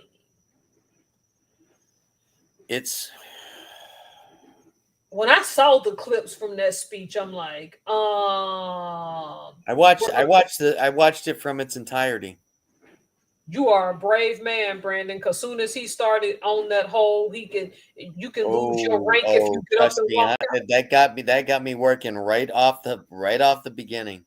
You know, no, it was even his what do you want to call it, the intro guy, Hegseth. That was, I was embarrassed with that, and I'm like, all right, Trump's gonna come in as our president and redeem us. The only thing from this embarrassment. No, he wasn't. I knew he wasn't. Nope. Well, no. I was being very sarcastic with that. The one thing that Hegseth is right about is that I do run into sailors that are not in shape. And I look at some of them and like, I could never get by with the way you are. He's right. It's his condescension that I didn't care for. Yeah. How often do you guys got to go to PT after you 2 times a year? You do it once in March. You do your test, and you do one in September. Twice a year. Yes, you have to do the physical readiness test twice a year. Okay. So here's the thing. The exception to that is if a woman is pregnant. That's obvious. I don't know how it works now that some male members on shore duty. Do they have to do it if they're on paternity leave with their wives? Because in the Navy, that's a thing now. I think it's all the armed forces if you're on shore duty. Obviously, if you had a surgery, you wouldn't. And at the end of my career, I didn't have to do the September one because I was checking out in under 90 and under days that November. So there's extenuating circumstances. That's the only thing Pete was correct about. Some of the sailors I'm around, they're really not in good shape. It's his condescension. You let those generals handle each of their individual areas. You're supposed to put that on what's called a SEC dev, which is now SEC war. What you call it? It's not an order. It's like an executive letter or something, and say, hey, this is my commitment. And then at the end, he'd sign Pete Hegseth, and then they would pass it down to their individual people. You don't go on national TV scolding them and assuming that they're not handling their commands correct. And that is what he did. Yep. You said that it's just like in any other trade or management, like in a kitchen environment, you know. I've got my boss. He's not going to come out and start yelling at us. He's going to take me aside and he's going to pull me into the office and say, I need to speak with you for a moment. Brandon, you're fucking up. You're not doing this. You're not doing that. You know, I mean, I'm paraphrasing, of course. Yeah, obviously. But I mean, my boss would never talk to me that way. But I'm paraphrasing just for, you know. So anyways, hey, you're not doing the job we hired you to do. What's going on? And then it would be a discussion. It would not be a discussion in front of That's the point. It would that's be the point. That's poor. That's called poor leadership. That's what that's called. Poor leadership, poor management. Yes, correct. That's poor leadership. I spotted that out right as soon as the first 20 words got out of his mouth. I was like, "Are you kidding me?" You know. Well, for me, what did it for me wasn't even the beginning of that speech that he gave. Did you watch the speech? Just the idea that all those top rank military officials were all gonna meet in one place at the same time, for me, that absolutely blew my mind. I'm like you. As soon as I heard about it, that was insane. I said, this is ludicrous. A terrible security nightmare. Danger, yeah. Nightmare. This is crazy. Look, what if something happened? In combat, when you're in combat, you don't even salute your commanding officers. You don't, because by saluting, you will whoever's watching will identify who the leadership is, and they'll become an instant target. Yep. Instant. Yep. And here you are. This is being publicized. We're mobilizing we're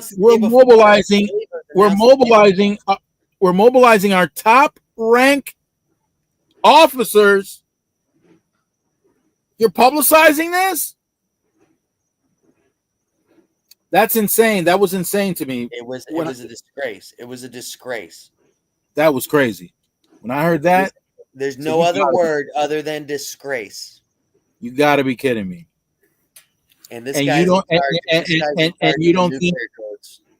don't think that all the intelligence agencies throughout the world don't know about this? What's weird is I feel like Trump went along with this crap because it plays into his narcissism. Yes, 100%.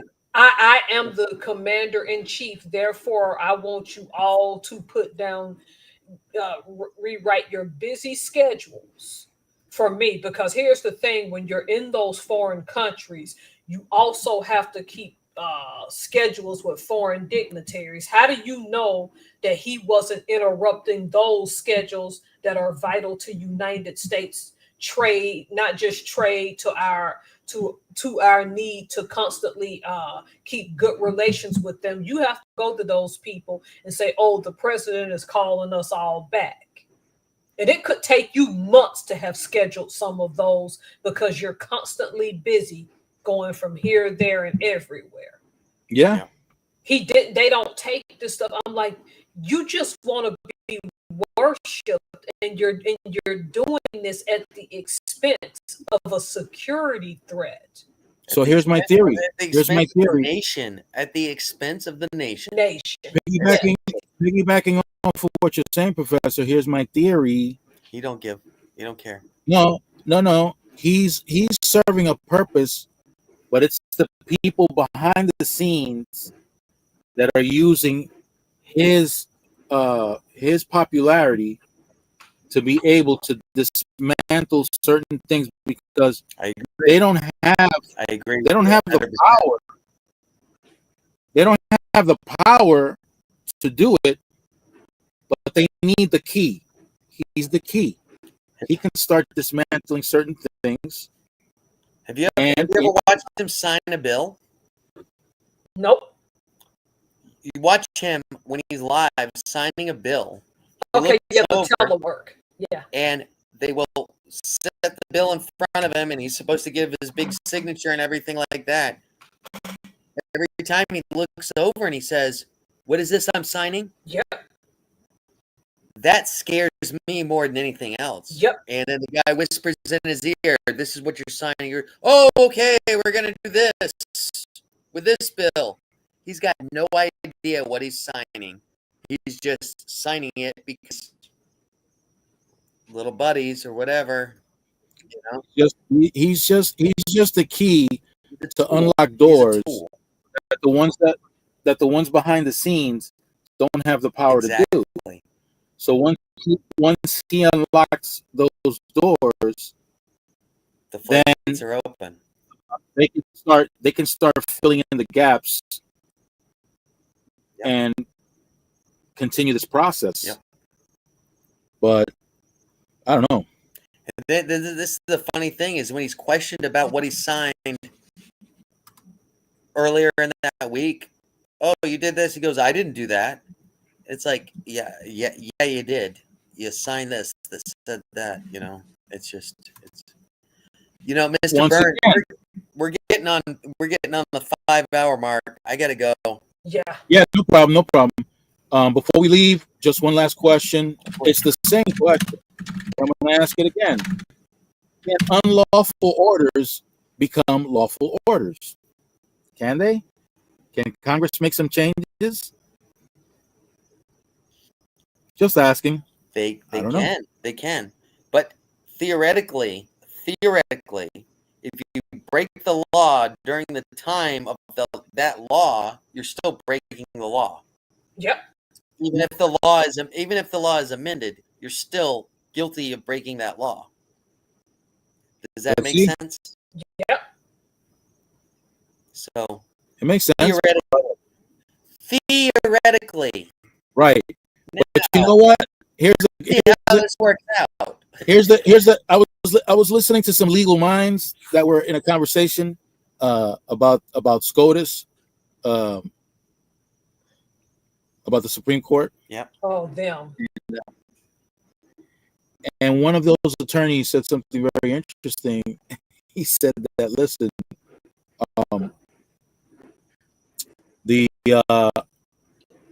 after ruling that the president can do whatever he wants, basically, while he's in office,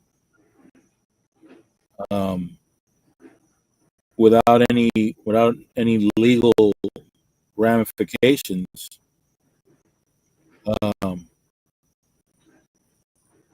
what happens if? And the attorney stopped him and said, "Listen, the Supreme Court doesn't have an army." They don't. No. They really don't. They've already proven that when they've already ruled against Trump to turn the planes around, and they were like, "F you." Yeah. So if the executive branch decides to lose its mind, who's going to stop them? Yep. The only ones that can stop them is the U.S. military. That's it. If they decide not to follow along with some crazy ideas or some crazy orders, I believe in my heart. That's why he's starting his own military. Well, that's why I asked the question. Okay. When Crimson King made a comment. Yeah. Did you see that? Yeah, I did. That's why I'm asking the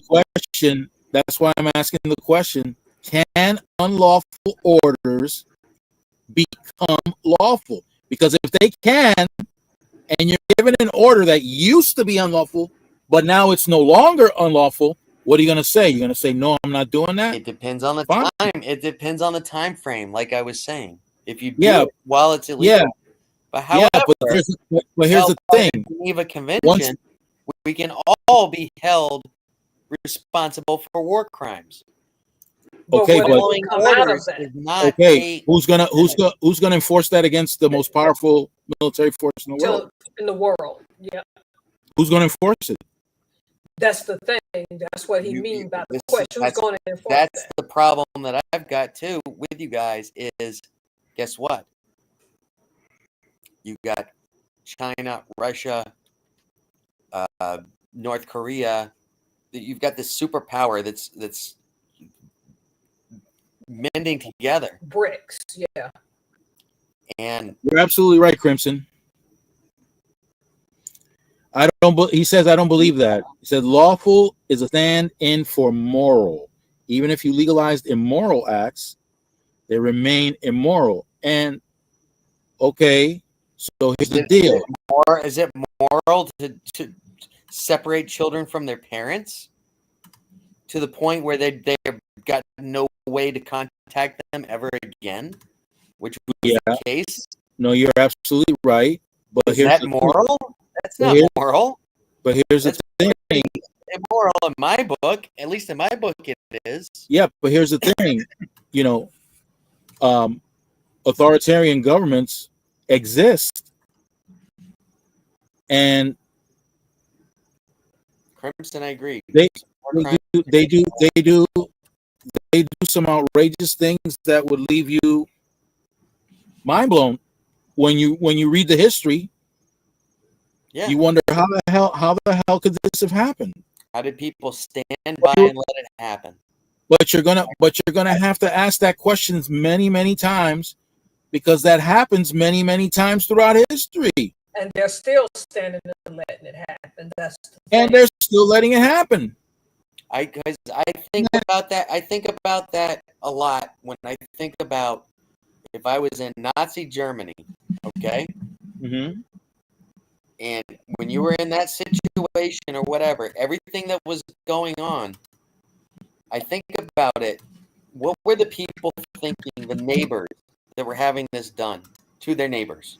And all this stuff was going on. I bet they were saying yeah, they could smell the bodies. Some of them, it was so bad. They could recall smelling the bodies. Yeah, it got to a point where they were saying, "I better mind my business, otherwise, and my family can be next." Yeah, exactly. That's exactly my point where I'm getting at, and that was because the first thing he took away was the freedom of press. First thing that they did was they dismantled the press. Just like the Jimmy Kimmel situation that, and then he was saying he was going to go after Seth Meyers and Stephen Colbert. Yeah. I don't like any of those guys, but I don't think their shows should be taken for speaking out against you. I love Stephen Colbert. He's one of my favorites. He's very, very satirical, and I don't know. I really like him, but that's he still should be able to say what he wants to say. Whatever he wants to say. Exactly. Yep, and I'm not sorry for that either. I was even defending for Charlie Kirk being able to say what he had to say. Me as well. My thing is, I don't. Did I agree with it? No, not by one iota. And did I think it was pretty? I think he said some horrible things, but that's what America is about, in my opinion. Is your freedom to say it? Okay, good. You can put a. I can put a big. Well, there's an effort. You can go march. Look at all the Klan marches that are going on now. They're protected. There's an effort. There's an effort being made. There's an effort being made to make sure that there's still a press, but that press has to maintain a particular narrative. If you're not maintaining that narrative, then your credentials will be stripped, and then as soon as they knocked out the APM from the White House press conferences, as soon as they knocked out the APM, American Public Media, that's NPR, that's PBS TV. What's with that? As soon as they knocked that out, I said, "Ooh, they're going for the free speech, big time." They're going of course, for press. They're gonna channel the speech. Yes, they're gonna channel it. So it's only one narrative, because they don't eliminate the press. That's a nasty question, Mr. Burns. That's nasty. How dare you ask that question? That's terrible. Right. That's what happens when you ask a question saying, "Hey, what about the Epstein files?" Oh, how nasty of a question. Kick them out, and don't ever let them back in. Yeah. Matter of fact, follow up. Get out. Follow up. Your whole company is gone. You're not. Follow up with some arrests. Follow up with this and that. What are you going to do about it? Take them to court? Go right ahead. Guess what? That's money out of your pocket. You don't have a business right now because you're not reporting. You don't have advertising dollars hooking up your company. It's a crazy future, Crimson. Yeah. But I want to put some context to this because my family is from an authoritarian government. My father was a member of an authoritarian government. So, through his lectures that he gave me, I got an understanding of what they lived through, how they lived, how my siblings grew up, how my parents lived. They were members of the upper class, and my father was a member of an authoritarian regime. And I'm seeing stuff now that, like I said, right now, our best hope lies with the members, our service members. That's our hope. But again, that's why I keep asking the question. I agree. Because right now, a serviceman can say, I'm not doing that. I don't have to do that. And there's nothing you can do about me saying no because you just gave me an unlawful order. My question is, what happens when what's an unlawful order suddenly becomes lawful?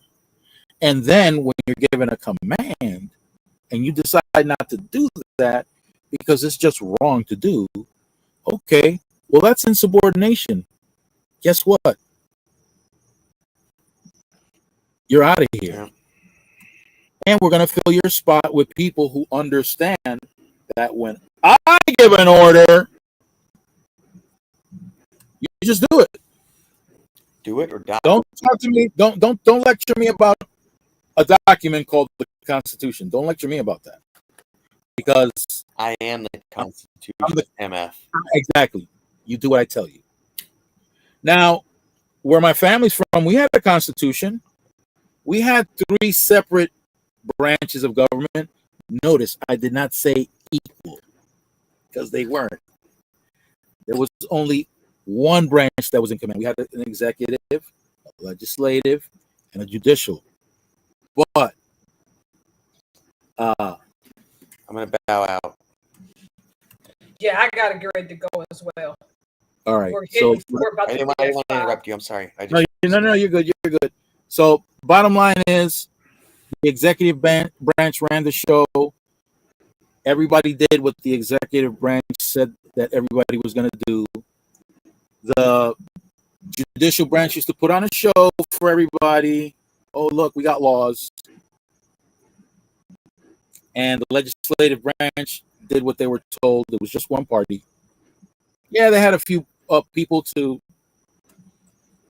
give the image that no, we got other parties, but that was nonsense. Anyway, thanks, guys. All right, thank Stay you. blessed. We will. Good night, y'all. Good night, Brandon. Good night, Crimson King. Good to meet you, Crimson King. Good night. Great to meet you, Crimson. It was funny. All right. This time we went from serious to joking back to serious again. Yes. Which is good. I think that's good. But usually in my state of mind, I've cut back on the drinking. I don't know if you guys have noticed or not. Yeah, kind of. Yeah. All right, y'all. Have a good night. Stay fresh, y'all. Bye, guys. Peace.